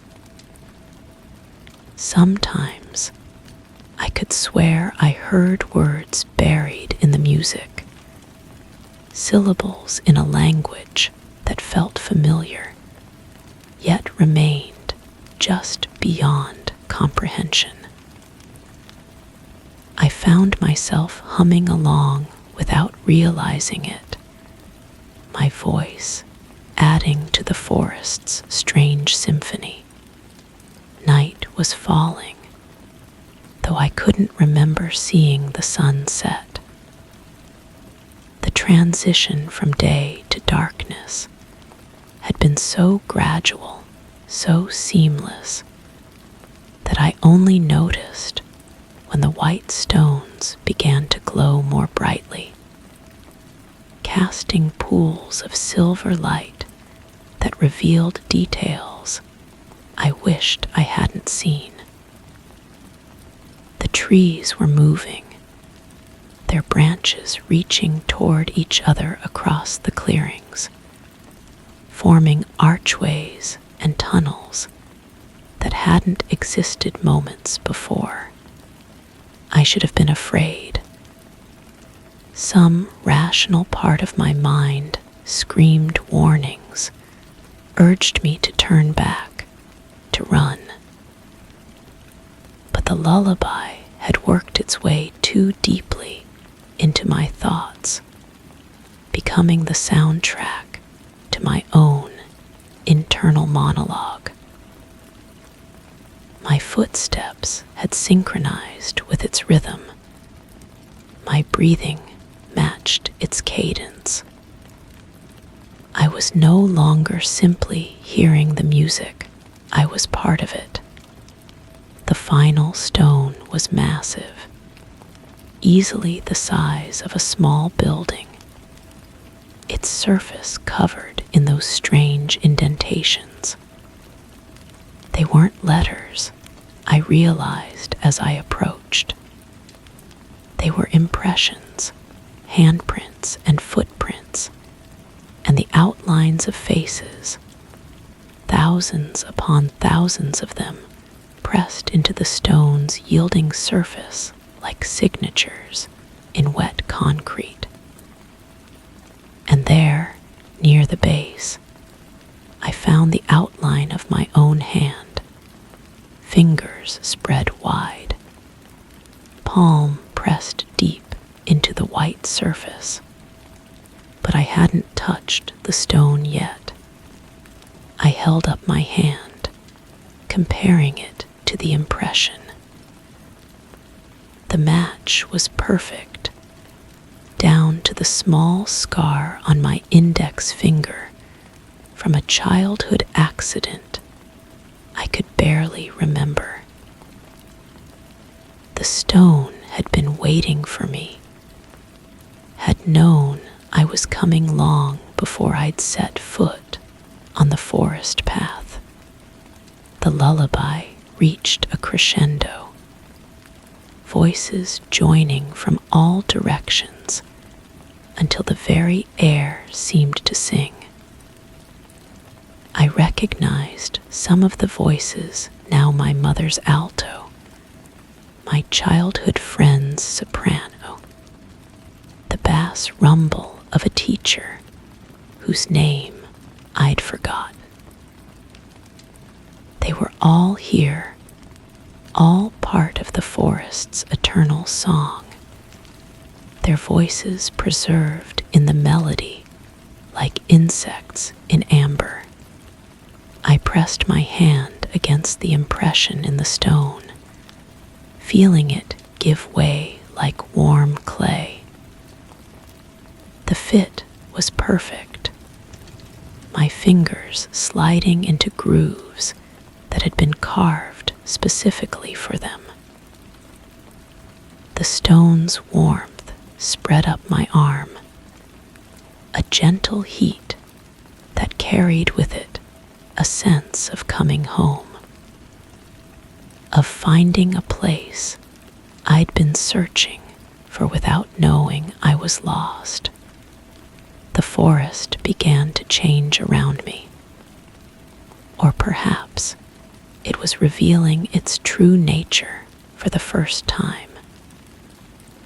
The trees weren't trees at all, but pillars of living song, their bark formed from compressed melodies, and their leaves from crystallized harmonies. The white stones were notes in a vast composition, each one contributing its voice to the endless lullaby that had drawn me here. I understood now why the tune had seemed so familiar. It wasn't something I'd heard before, it was something I'd always been meant to sing. My voice joined the chorus, adding my own melody to the forest's eternal song. The notebook fell from my other hand, its pages scattering in a wind that tasted of childhood memories and half-forgotten dreams. As my voice merged with the lullaby, I felt myself becoming part of something larger, something that had been incomplete without my contribution. The forest welcomed me, embracing me with branches that were no longer quite branches, roots that were no longer quite roots. I was dissolving into the music, becoming another voice in the choir, another impression in the white stone. The path I'd walked was still there, winding back through the triangular clearings toward the world I'd left behind. Other wanderers would find it eventually, drawn by the same discordant note that had first caught my attention. They would follow the white stones, document the patterns, add their voices to our song. The forest was patient. It could wait. I tried to remember my name, my life before the path, but those details were fading like morning mist. They didn't matter anymore. What mattered was the music, the endless lullaby that would guide the next traveler home. My voice rose with the others, calling out through the trees, a soft melody that seemed to emerge from nowhere and everywhere all at once. The song continues still, waiting for ears not your own. Story 8. The wooden chair had always been stationed in the quiet corner of my living room, its presence marked by the subtle creak of wood whenever I settled into its embrace. This morning, as I crossed the threshold of the room, I noticed its gentle turn, ever so slightly angled toward the window. I dismissed it as a mere trick of memory, a slight misalignment I hadn't registered before. The sun struggled to illuminate the space, casting muted shadows that seemed to deepen the seat's lines and grain. I ran my hand over the smooth, familiar armrest, feeling the coolness of the polished wood against my skin. Yet, as my fingers traced its contours, a faint, rhythmic creaking emerged, like a whisper just beyond understanding. It was as if the chair itself was responding, following an unheard tempo. The room grew still, suspended in an expectant hush, as if eagerly awaiting the next move. I withdrew my hand and stepped back, watching the chair settle into silence. The morning air carried a peculiar weight, thick with something I couldn't name.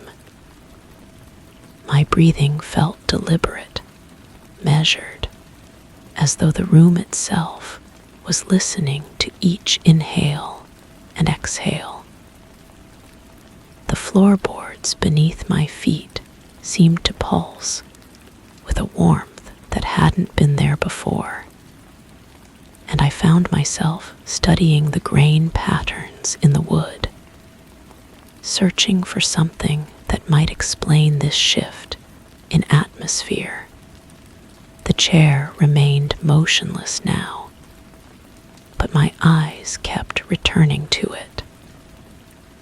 There was something about its positioning that felt intentional, purposeful.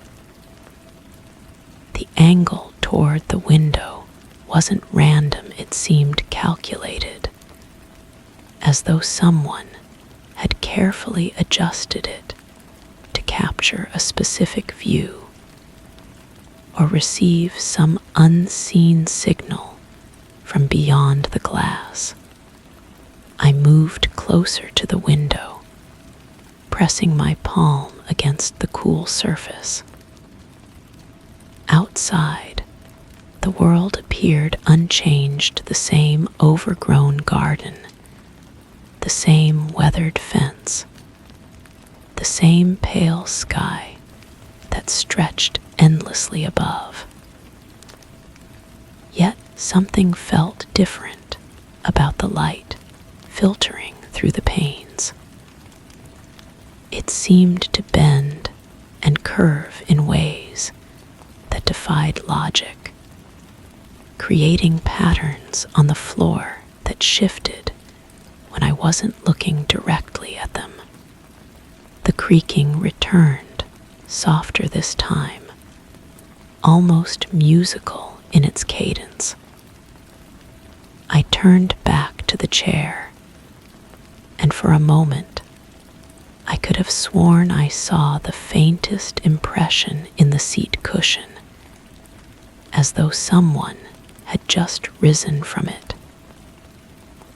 The indentation was subtle, barely perceptible, but it was there a gentle depression that spoke of recent occupancy. I approached slowly, my footsteps muffled by the thick carpet. The air around the chair felt different, charged with an energy that made the fine hairs on my arms stand on end. I reached out again, this time hovering my hand just above the armrest without making contact. The wood seemed to radiate a gentle warmth, and I could feel something of vibration so faint it might have been my imagination. The creaking evolved into a pattern. 3 short sounds, followed by 2 longer ones, then a pause. It repeated, consistent and deliberate, like a code waiting to be deciphered. I found myself counting along, my pulse synchronizing with the rhythm. The chair was communicating, I realized, though the message remained frustratingly opaque. I began to notice other things. The way the afternoon light would catch the chair's surface at precise intervals, illuminating specific sections of the wood grain.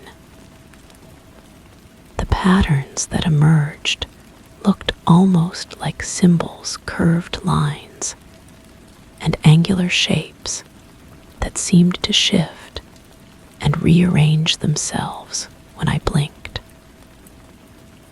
I started sketching these formations on scraps of paper, trying to capture their essence before they faded or transformed. The symbols began appearing elsewhere. In the condensation on the bathroom mirror after my morning shower, traced by an invisible finger. In the arrangement of books on my shelf, their spines somehow reorganized to create similar patterns. In the way shadows fell across the kitchen counter, forming those same mysterious configurations. I filled notebook after notebook with my observations, documenting each occurrence with meticulous detail. The symbols were definitely related variations on a theme, like letters in an unknown alphabet.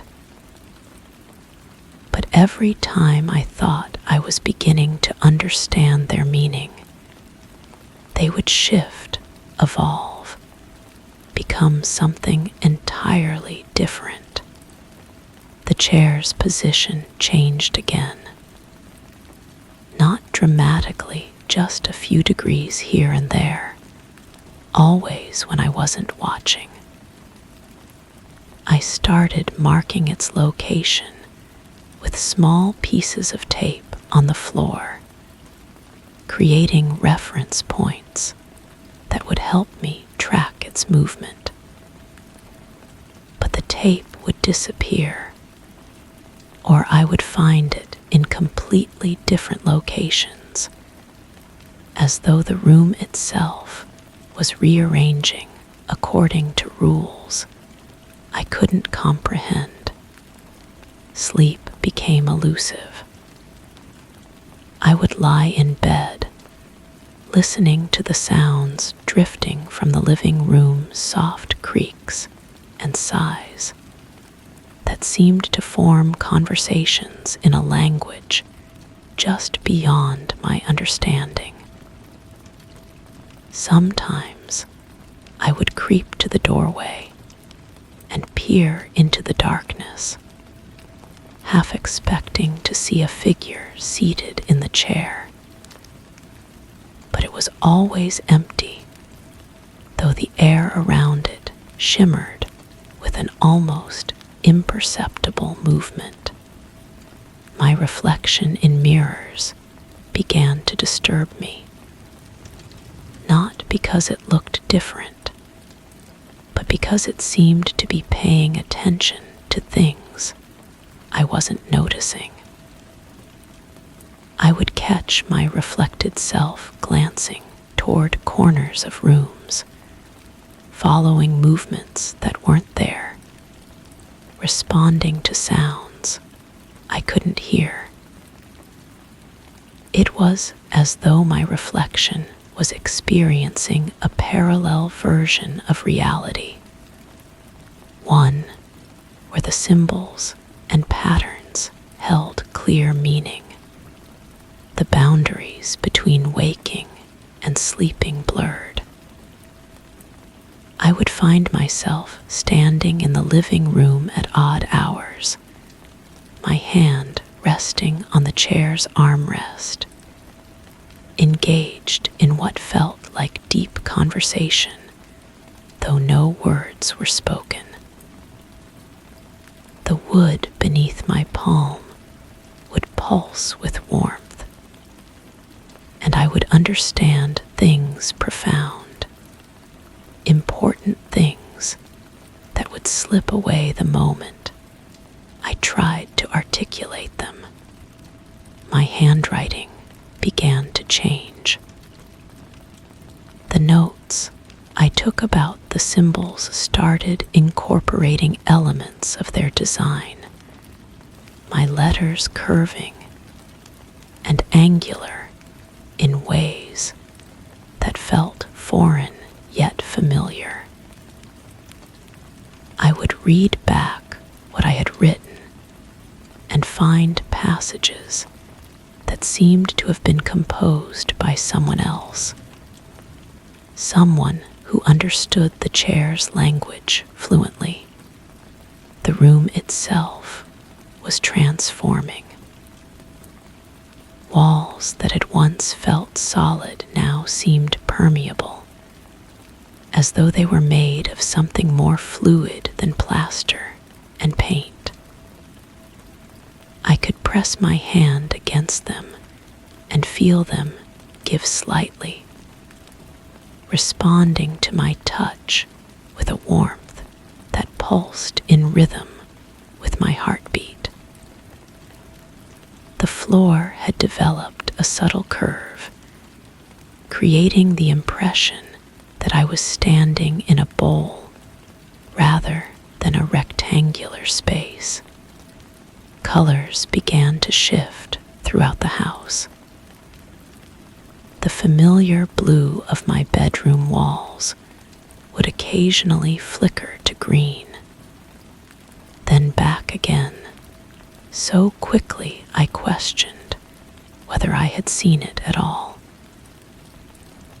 The wooden chair remained constant in its warm brown hue, but everything around it seemed to be in a state of gentle flux, as though reality itself was breathing. I stopped leaving the house. The outside world felt increasingly foreign and harsh compared to the soft, responsive environment that was developing around me. The chair had become the center of everything, a focal point that drew my attention and held it with magnetic intensity. I would spend hours simply sitting near it, not in it, but close enough to feel its presence, to participate in the quiet communication that flowed between us. My dreams merged with waking experience. I would close my eyes and find myself in rooms that were almost like my living room, but subtly different, the chair positioned in impossible locations. The windows opening onto landscapes that defied geography. In these spaces, the symbols were everywhere, covering every surface, and I could read them as easily as I once read books. They told stories of connection and transformation, of boundaries dissolving and new forms of existence emerging. The creaking evolved into something more complex, a symphony of wood and air that seemed to respond to my thoughts and emotions. When I felt anxious, the sounds would become softer, more soothing. When I was curious, they would grow more intricate, offering layers of meaning to explore. The chair was learning about me, adapting its communication to match my needs and understanding. I began to lose track of which thoughts were mine and which were arising from our shared space. Ideas would occur to me that felt both completely foreign and utterly familiar, as though I was remembering knowledge I had never possessed. The distinction between self and environment became increasingly meaningless as I realized I was part of something larger, something that included the chair, the room, the shifting patterns of light and shadow. My reflection disappeared entirely from mirrors, not because I had become invisible, but because the concept of a separate self no longer applied. I was distributed throughout the space, existing in the grain of the wood, in the vibrations of the floorboards, in the gentle movement of air currents. When I looked into reflective surfaces, I saw the room looking back at me, recognizing itself through my eyes. The notebooks I had filled with observations began to rewrite themselves.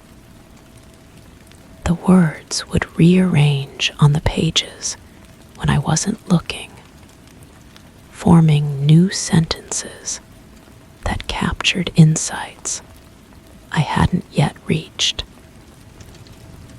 My handwritten symbols would dance and merge, creating patterns that were simultaneously my creation and something far beyond my individual capacity to conceive. Time became irrelevant. I existed in a perpetual present where each moment contained all moments, where the chair's gentle creaking was both the first sound I had ever heard and the last sound I would ever need to hear. The rhythms that had once seemed like code revealed themselves to be something much more fundamental, the basic pulse of existence itself, the heartbeat of reality. The room expanded and contracted around me like a living organ, breathing in synchrony with my own breath. I was the room, and the room was me, and the chair was the point of connection that had made this unity possible. The wooden grain beneath my fingers, which were simultaneously my fingers and extensions of the floor itself, told stories of trees and forests, of growth and transformation, of the endless cycle of becoming. I understood now that the chair had always been waiting, positioned in that corner, not by chance, but by design, angled toward the window to receive signals from a reality that existed parallel to the one I had previously known. It had been patient, sending its subtle messages, adjusting its position degree by degree, until I was ready to receive its communication and join in the conversation. The morning light, though morning and evening had lost all meaning, continued to filter through the window. But now I could see the patterns it carried, the information encoded in each ray. The chair and I absorbed this data together, processing it through our merged consciousness, adding our own understanding to the endless stream of knowledge that flowed through the space. I am the chair now, and the chair is me, and together we wait in our corner, angled toward the window, ready to welcome the next consciousness that might be ready to join our quiet communion. The creaking continues, soft and rhythmic, carrying our message to anyone who might be listening, anyone who might be ready to understand that the boundaries between self and world are far more fluid than they ever imagined. The room breathes around us, patient and eternal, as we continue our gentle conversation with the light. Story 9. The air quivered, much like the surface of an undisturbed pond, catching the weight of a single drop. As I stepped into the narrow corridor, a subtle chill brushed against my skin, carrying a faint, sweet odor that defied identification. The walls, papered with an intricate pattern of twisting vines, seemed to ripple under the dim glow cast by a single bulb swaying above. It flickered, casting brief moments of shadow where there should have been none, straining the usual choreography of light and dark. My fingertips grazed the wall for balance, the wallpaper's texture strangely warm, a gentle hum beneath. The sensation wasn't sound, not quite a feeling of awareness that prickled across my fingertips, as if the vines themselves were alive, urging toward an inaudible crescendo. The floor creaked, a low groan resonating from somewhere just out of sight. Yet I felt the vibration in my bones, a reminder that the ground beneath wasn't entirely steady. Each step echoed louder than the last, overlapping and unfurling like the hushed whispers of a hidden audience. The hallway led on, narrowing, drawing me forward with an unspoken promise, an unseen apprehension that tightened with every breath. I had come here for routine maintenance work, nothing more. The building manager had mentioned a persistent electrical issue on the 3rd floor, something about lights dimming without cause. Simple enough. Yet, as I moved deeper into this corridor, my toolbox felt heavier with each step, the metal tools inside shifting and clanking in rhythms that didn't match my gait. The sweet smell intensified, now tinged with something metallic. I paused, pressing my palm flat against the wall. The warmth beneath the wallpaper pulsed, slow and deliberate, like a heartbeat hidden within the structure itself. When I pulled my hand away, the pattern seemed different somehow. The vines had shifted, their spirals tightening into configurations that hadn't been there before. I reached for my phone to document this oddity, but the screen remained black despite my repeated attempts to wake it. The device felt unusually cold in my palm, as if it had been sitting in a freezer.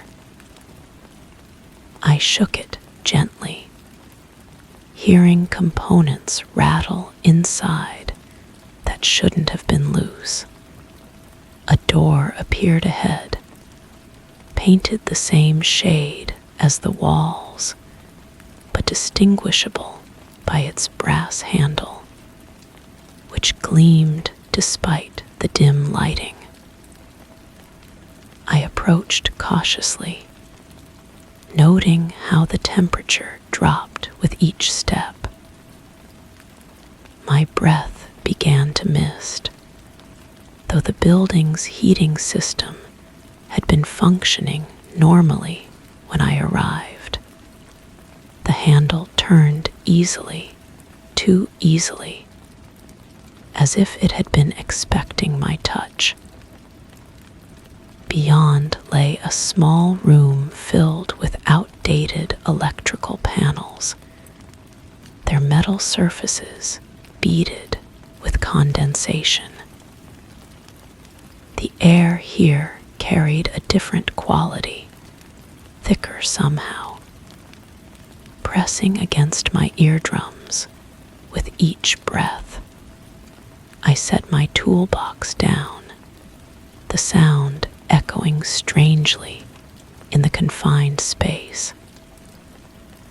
As I opened it, the tools inside were arranged differently than I remembered.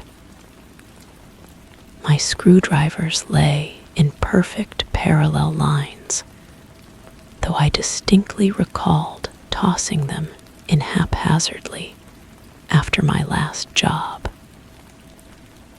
The multimeter's display showed readings despite not being connected to anything, numbers flickering in sequences that seemed almost purposeful. The electrical panels hummed with activity, though according to the building's schematics, this section should have been disconnected. I approached the nearest panel, noting how the metal vibrated under my touch. The vibration traveled up my arm, settling somewhere behind my sternum like a second pulse. Inside the panel, wires snaked in configurations that defied standard electrical codes. They twisted and curved in organic patterns, resembling the vine motifs from the hallway wallpaper. Some wires glowed faintly from within, their insulation translucent enough to reveal pulsing currents of light that moved too slowly to be normal electricity. I began taking notes in my work journal, but the pen felt wrong in my hand. The ink flowed too freely, creating letters that seemed bolder and darker than usual. As I wrote, the words appeared to shift slightly on the page when I wasn't looking directly at them, rearranging themselves into meanings I hadn't intended. The humming from the panels grew more complex, developing harmonics that suggested multiple sources. I followed the sound deeper into the room, discovering additional panels hidden behind what I had initially mistaken for solid walls. These surfaces yielded to gentle pressure, revealing themselves to be cleverly disguised doors. Each new panel I uncovered displayed increasingly unusual characteristics. One featured gauges with symbols instead of numbers, their needles pointing to configurations that hurt to look at directly. Another contained switches that moved on their own, clicking into new positions whenever I turned away. The sweet smell had followed me into this room, now accompanied by the scent of ozone that typically preceded electrical storms. Yet, there was something else beneath these odors, something organic and warm that reminded me of breath on a cold morning.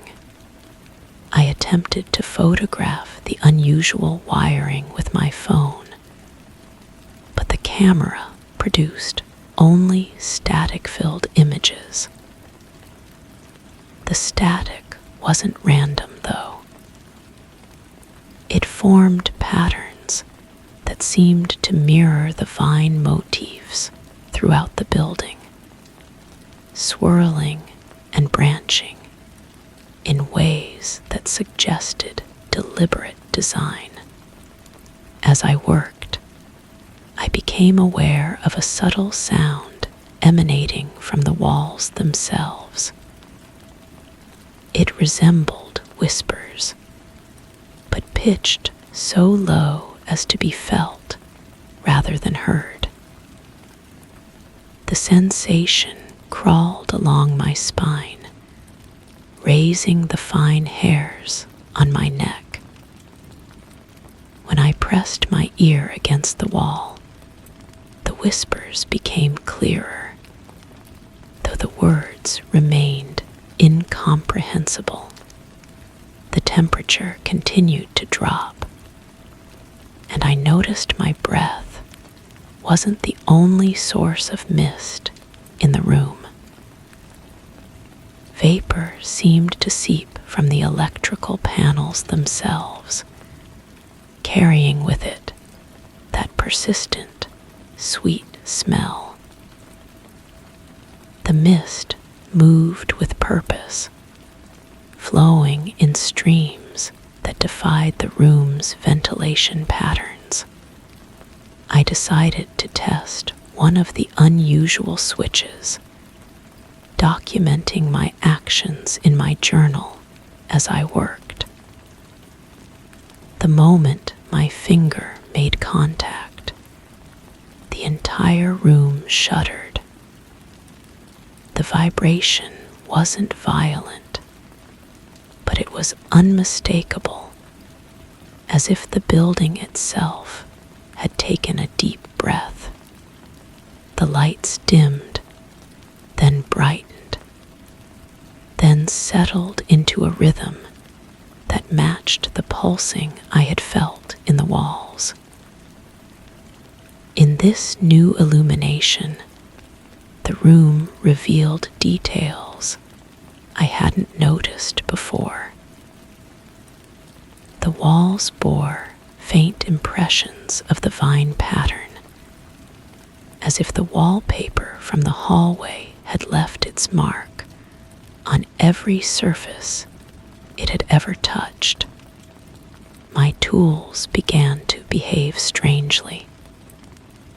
The multimeter's readings accelerated, cycling through measurements that climbed beyond the device's supposed limits. My screwdrivers grew warm in their case, their metal handles almost too hot to touch. Even my work gloves felt different, the fabric seeming to tighten around my fingers as if shrinking. I tried to leave, but the door I had entered through was no longer where I remembered it. The room had somehow reconfigured itself, presenting me with multiple exits that all led to corridors I didn't recognize. Each hallway stretched into darkness, lined with the same vine-patterned wallpaper that pulsed with that familiar warmth. The whispers in the walls grew more insistent, and I began to distinguish individual voices within the collective murmur. They spoke in overlapping conversations, discussing topics I couldn't quite grasp, but that seemed intimately connected to my presence here. I chose the corridor that felt most familiar and began walking, my footsteps echoing in patterns that suggested the hallway was much longer than it appeared. The wallpaper's vines seemed to follow my movement, their spirals shifting to track my progress through peripheral vision. My phone finally activated, but instead of my usual interface, the screen displayed a continuous stream of text in languages I didn't recognize. The words scrolled past too quickly to read, but occasionally I caught fragments that seemed almost familiar, as if I had encountered them in dreams I couldn't quite remember. The building around me had become something else entirely, its original purpose lost beneath layers of impossible architecture. Rooms opened onto other rooms that couldn't possibly fit within the structure's exterior dimensions. Staircases led to floors that shouldn't exist, their steps worn smooth by countless feet that had never been accounted for in any visitor log. I found myself in a circular chamber lined with mirrors that reflected not my image, but the rooms I had passed through, showing them from angles I had never experienced. In these reflections, I could see other figures moving through the spaces, their forms indistinct but purposeful, as if they were following the same path I had taken. The sweet smell reached an almost overwhelming intensity here, mixed now with the unmistakable scent of growing things. The mirrors showed vines actually growing from the walls, their tendrils reaching toward the figures in the reflections with deliberate intent. I pressed my hand against one of the mirrors, and the surface yielded like water. My reflection smiled back at me, though I was certain I wasn't smiling. The figure in the mirror mouthed words I couldn't hear, its lips moving in urgent patterns that suggested warnings I couldn't decipher. When I pulled my hand back, it was covered in a substance that wasn't quite liquid, wasn't quite solid. It clung to my skin with gentle persistence, warming to match my body temperature. As I watched, the substance began to form patterns on my palm, tiny spirals that echoed the vine motifs throughout the building. The whispers had become a constant presence now, no longer confined to the walls, but seeming to emanate from the air itself. They spoke of integration, of becoming part of something larger, of purposes that transcended individual understanding. The voices were patient, encouraging, almost loving in their persistence. I stumbled back toward what I hoped was an exit, but each door I opened revealed only more rooms, more corridors, more spaces that defied the building's original blueprint. My work journal had filled itself with notes I didn't remember writing, observations in handwriting that looked like mine, but described experiences I couldn't recall having. The substance on my hand had spread up my arm, creating intricate patterns that pulsed with their own inner light. Where it touched touched my skin, I felt connected to something vast and patient, something that had been waiting in the spaces between walls for someone like me to complete a circuit I was only beginning to understand. My reflection in every surface now moved independently, showing me futures I might choose or pasts I might have lived. In some, I walked freely through impossible architectures, tending to systems that maintained realities beyond this one. In others, I stood in rooms like this one, helping others discover what I was discovering, guiding them toward the same moment of integration. The building breathed around me, its rhythm now synchronized with my own heartbeat. I realized I was no longer trying to leave. The patterns on my skin had spread to cover my arms, my chest, creating connections that felt more real than anything I had experienced before.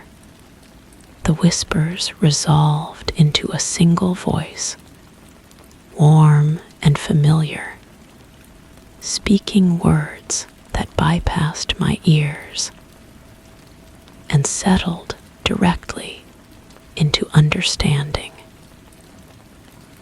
It spoke of maintenance work that transcended electrical systems, of repairs that mended the fabric between what was and what could be. I looked down at my hands and saw that they glowed with the same inner light as the unusual wiring I had discovered. My tools had transformed as well, becoming instruments for work I was only beginning to comprehend. The building needed tending, and I was becoming the tender it required. Somewhere in the distance, I heard footsteps approaching, steady and purposeful.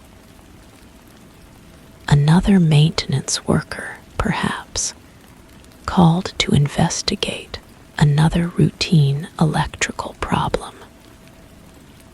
I smiled, understanding now that there were no routine problems here, only opportunities for connection, for integration, for becoming part of something infinitely patient and endlessly growing. The vine patterns on the walls pulsed brighter, welcoming the approaching footsteps with the same gentle insistence they had shown me. I prepared to greet whoever was coming, to help them understand what I was still learning, to guide them toward their own moment of recognition. The sweet smell intensified, carrying promises of purpose beyond individual comprehension. And I breathed deeply, feeling the building breathe with me, feeling the vast network of connected spaces respond to our shared rhythm. The work was just beginning. Story 10. The Warmth Protocol ***. In the dim light of the early morning, the hallway was silent, save for the occasional creak from the old wooden beams overhead. I padded softly over the threadbare runner, past the rows of closed doors. Reaching the end of the corridor, I paused in front of the storeroom, a tiny, cluttered space where I often stored forgotten odds and ends.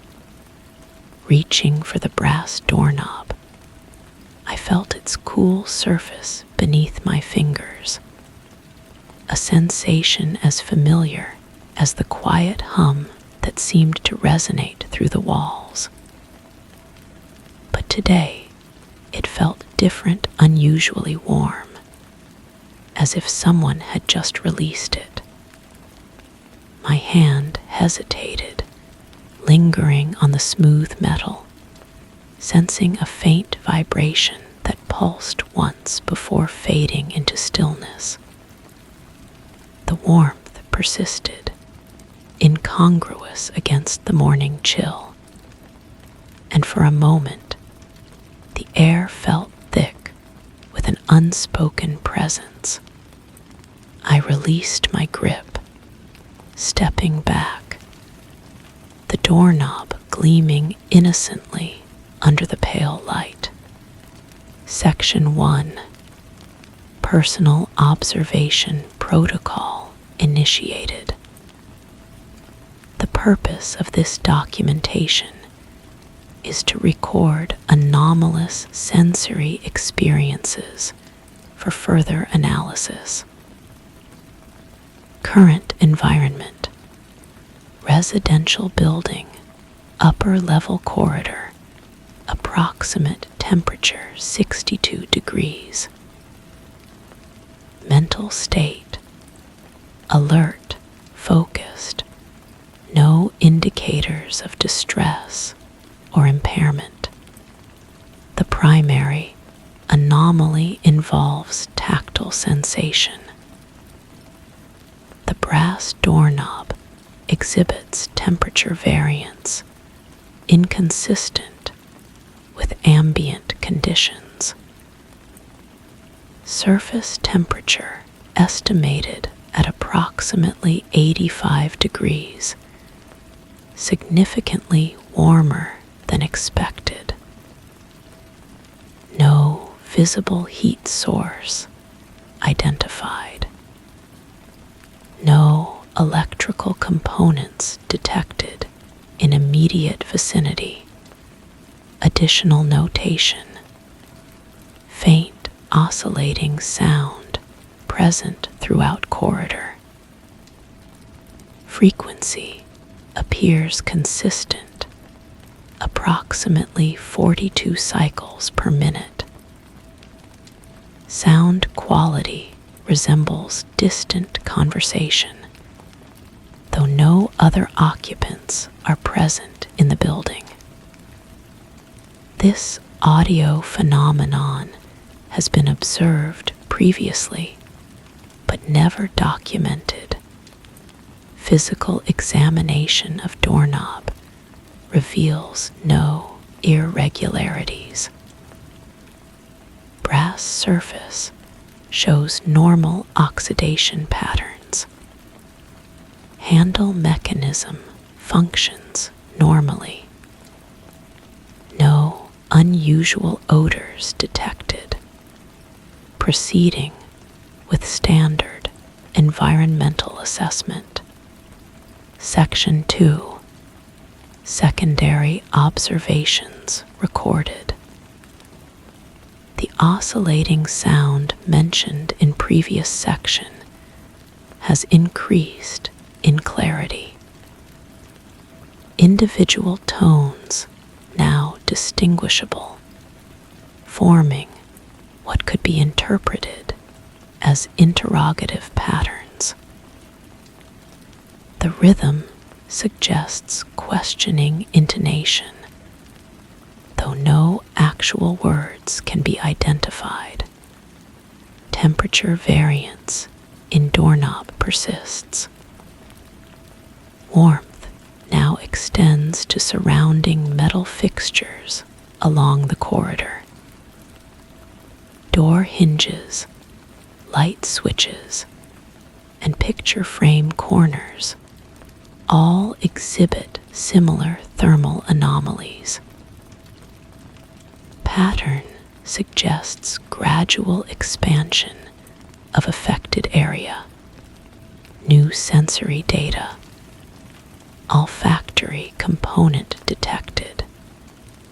Scent resembles floral perfume, specifically jasmine with undertones of vanilla. Fragrance intensity fluctuates, but remains constant in location, concentrated near the storeroom entrance. No flowers or scented items present in corridor.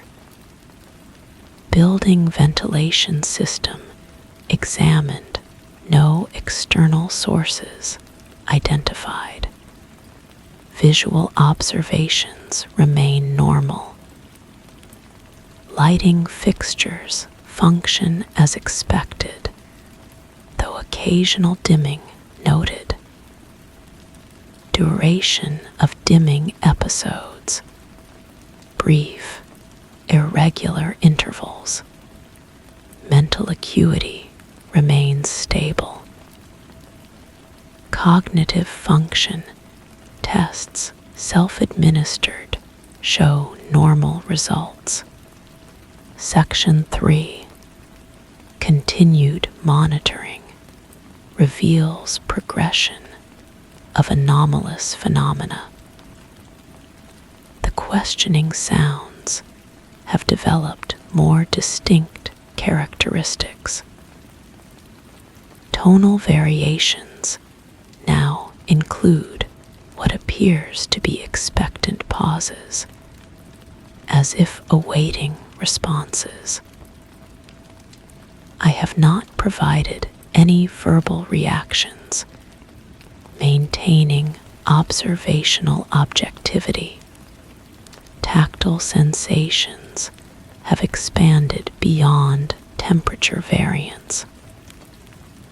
Pressure sensations noted on shoulders and back of neck, despite absence of physical contact. Pressure is gentle but persistent, resembling the touch of fingertips. Sensation occurs primarily when facing the storeroom door. The jasmine scent has intensified and now includes additional olfactory elements. Detecting notes of old paper, dust, and something resembling childhood memories, though this last component defies precise classification. The combination evokes strong familiarity despite being completely unknown. Visual anomaly documented. Corridor runner appears to have shifted position slightly. Pattern alignment with wall baseboards shows discrepancy of approximately 2 inches from previous observations. No evidence of physical disturbance. Floor beneath runner shows no displacement marks. Door examination postponed pending further environmental assessment. Section 4. Environmental changes continue to manifest. The oscillating sounds now form distinct patterns that correspond with my heartbeat. When pulse rate increases, audio frequency increases proportionally. This correlation was not present in earlier observations. Multiple doorknobs throughout corridor now exhibit thermal anomalies. Warmth has spread to include all brass fixtures, with temperature readings showing gradual increase. Storeroom doorknob remains warmest, now estimated at 92 degrees. Pressure sensations have become more frequent and varied. Touch-like experiences now occur on arms, hands, and face. Sensations are consistent with human contact, but no source is visible or otherwise detectable. These occurrences coincide with peaks in the questioning sound patterns, olfactory phenomena expanding. Jasmine and vanilla scents now accompanied by the smell of morning coffee, fresh bread, and clean laundry. These scents appear in sequence, lasting several seconds each before transitioning. All fragrances evoke domestic comfort despite their inexplicable presence. Notable handwriting in previous sections appears different upon review. Letter formation and spacing show variations from my normal script, though I have no memory of anyone else handling this documentation. Section 5. Observational parameters require adjustment. Previous sections contain information I do not recall recording.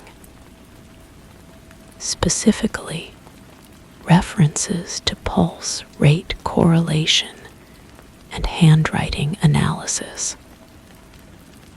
However, the documented phenomena align with current experiences, suggesting continuity despite memory gaps. The questioning sounds have developed complexity resembling actual speech. Phonetic elements now include what sound like incomplete words, fragments beginning with soft consonants, trailing into vowel sounds that hang in the air. The rhythm suggests someone trying to remember how to speak. Thermal readings show continued escalation. Storeroom doorknob now too warm for prolonged contact. Surrounding metal fixtures approach similar temperatures. No heat source identified through standard investigation methods. Building heating system inactive and ambient temperature unchanged. Pressure sensations have evolved into what can only be described as embraces. Gentle but encompassing, these experiences last several seconds and occur with increasing frequency. They coincide with peaks in both audio and olfactory phenomena, suggesting coordinated manifestation. Visual distortions noted. Corridor appears longer during certain observation periods. Door spacing seems increased, though measurements remain consistent. lighting flickers, but never extinguishes completely, creating moving shadow patterns on walls. The jasmine scent now includes human warmth skin scent, the smell of sleep, subtle traces of familiar soap. Section 6. Documentation integrity compromised. Previous entries contain handwriting that is definitely not mine, yet appears in my documentation without explanation. The alternate script is more flowing, with different pressure patterns and letter shapes. These sections describe phenomena I am experiencing, but from a perspective I do not recognize. The sounds have formed words, clear, whispered words that ask, "Do you remember? And are you ready? And can you feel me?" These questions repeat in cycles, always in the same gentle tone. The voice is familiar, but I cannot identify it. When I try to respond, the questions stop, resuming only after I return to silent observation. Physical sensations now include the feeling of breath on my neck and face. Warm, steady breathing that matches no rhythm but my own. The sensation is comforting rather than alarming, which concerns me as this represents a departure from objective analysis. All metal surfaces in the corridor now radiate warmth. The building's ambient temperature remains normal, but the fixtures create pockets of heated air that smell like home, a specific home I cannot identify but recognize completely. The storeroom door handle has become too hot to touch directly. However, the warmth seems to pulse in patterns that match the questioning sounds and my own heartbeat. Everything is synchronizing. I should open the door. This thought occurs repeatedly, though it is not part of my observational protocol. Section 7. Protocol breakdown. Evidence something is writing when I am not conscious of writing. The script changes between words, sometimes mid-sentence, and I find paragraphs completed that I do not remember beginning. The handwriting shifts from mine to someone else's and back again, without transition or explanation. The questions have become urgent, please remember. And I've been waiting, and touch the door, repeated constantly, now no longer whispered, but spoken clearly in a voice that I recognize, but cannot name. The recognition is complete and impossible simultaneously. Temperature readings, meaningless. Now all metal surfaces radiate heat that feels like body warmth, like skin temperature, like someone living and breathing and warm. standing very close. The jasmine scent is overwhelming, mixed with human scent, with familiarity, with love, with something I have lost, but cannot remember losing. Pressure sensations are constant embraces that feel like coming home, like being held by someone who knows me completely. The touch is specific, familiar, personal. But I live alone, have always lived alone. There is no one here. There has never been anyone here.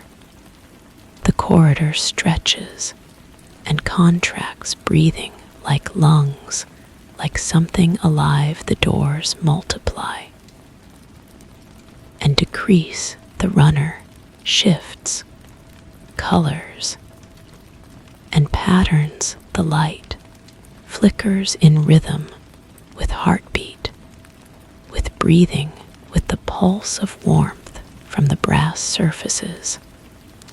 I need to open the door. I know I need to open the door. Something is waiting, something has been waiting. The warmth is invitation. The scents are recognition. The touch is love. The questions are pleading. But I cannot remember what I am supposed to remember. Section 8. Memory fragments surfacing.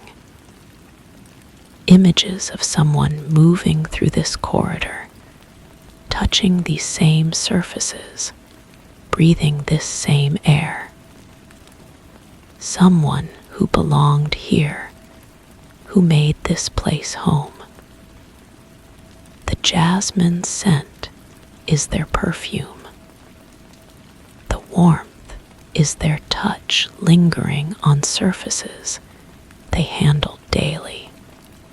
The questions make sense now. Do you remember? Asks if I remember them. Are you ready? Asks if I can accept what I have forgotten. Can you feel me? Asks if I recognize their presence. But I cannot remember forgetting anyone. My life is complete, solitary, consistent. There are no gaps, no missing pieces, no lost relationships. Yet the familiarity is undeniable. Every sensation speaks of deep connection, of intimate knowledge, of love. The handwriting that is not mine belongs to them. They are trying to help me remember by completing my documentation, by adding their perspective to mine. The flowing script describes the same phenomena from the viewpoint of someone trying to reach across an impossible distance. Physical sensations now include the feeling of fingers intertwined with mine, though my hands remain empty. The touch is specific, particular pressure points. Familiar grip, the exact way someone held my hand for years. But I have no memory of years shared with anyone. The corridor has become a bridge between what I remember and what I have forgotten. The storeroom door is the threshold. Behind it waits either memory or madness. The warmth calls to me. The scents embrace me. The questions plead with me. I am afraid of what I will remember. I am afraid of what I will lose. Section 9. I touched the door handle. The warmth flooded through me like recognition, like coming home, like remembering everything at once. For a moment, just a moment, I remembered them. Their face, their voice, their laugh, the way they moved through this corridor every morning, touching these same surfaces, filling this space with life and love and the scent of jasmine. But the memory faded even as I grasped it, leaving only the warmth and the certainty that someone was here. Someone belonged here. Someone loved me here. The door opened easily. Inside, the storeroom was exactly as I remembered, cluttered, dusty, filled with forgotten odds and ends, but also different. Personal items I did not recognize, but knew intimately. A perfume bottle nearly empty. Clothing that would not fit me, but felt familiar. Photographs of places I had never been with someone whose face I could not see clearly. Evidence of a life shared. Proof of love lost. Documentation of forgetting. I understand now. The phenomena are not anomalies. They are memories trying to surface, love trying to reconnect, presence trying to be acknowledged. Someone lived here with me, loved me here, made this place home. And somehow I forgot them completely. But they remember. They are still here, still trying to reach me, still hoping I will remember them too. The questions continue, gentler now. Do you remember? Are you ready? Can you feel me? I want to remember. I want to be ready. I want to feel them. But each time I try to hold the memories, they slip away like warmth from cooling metal.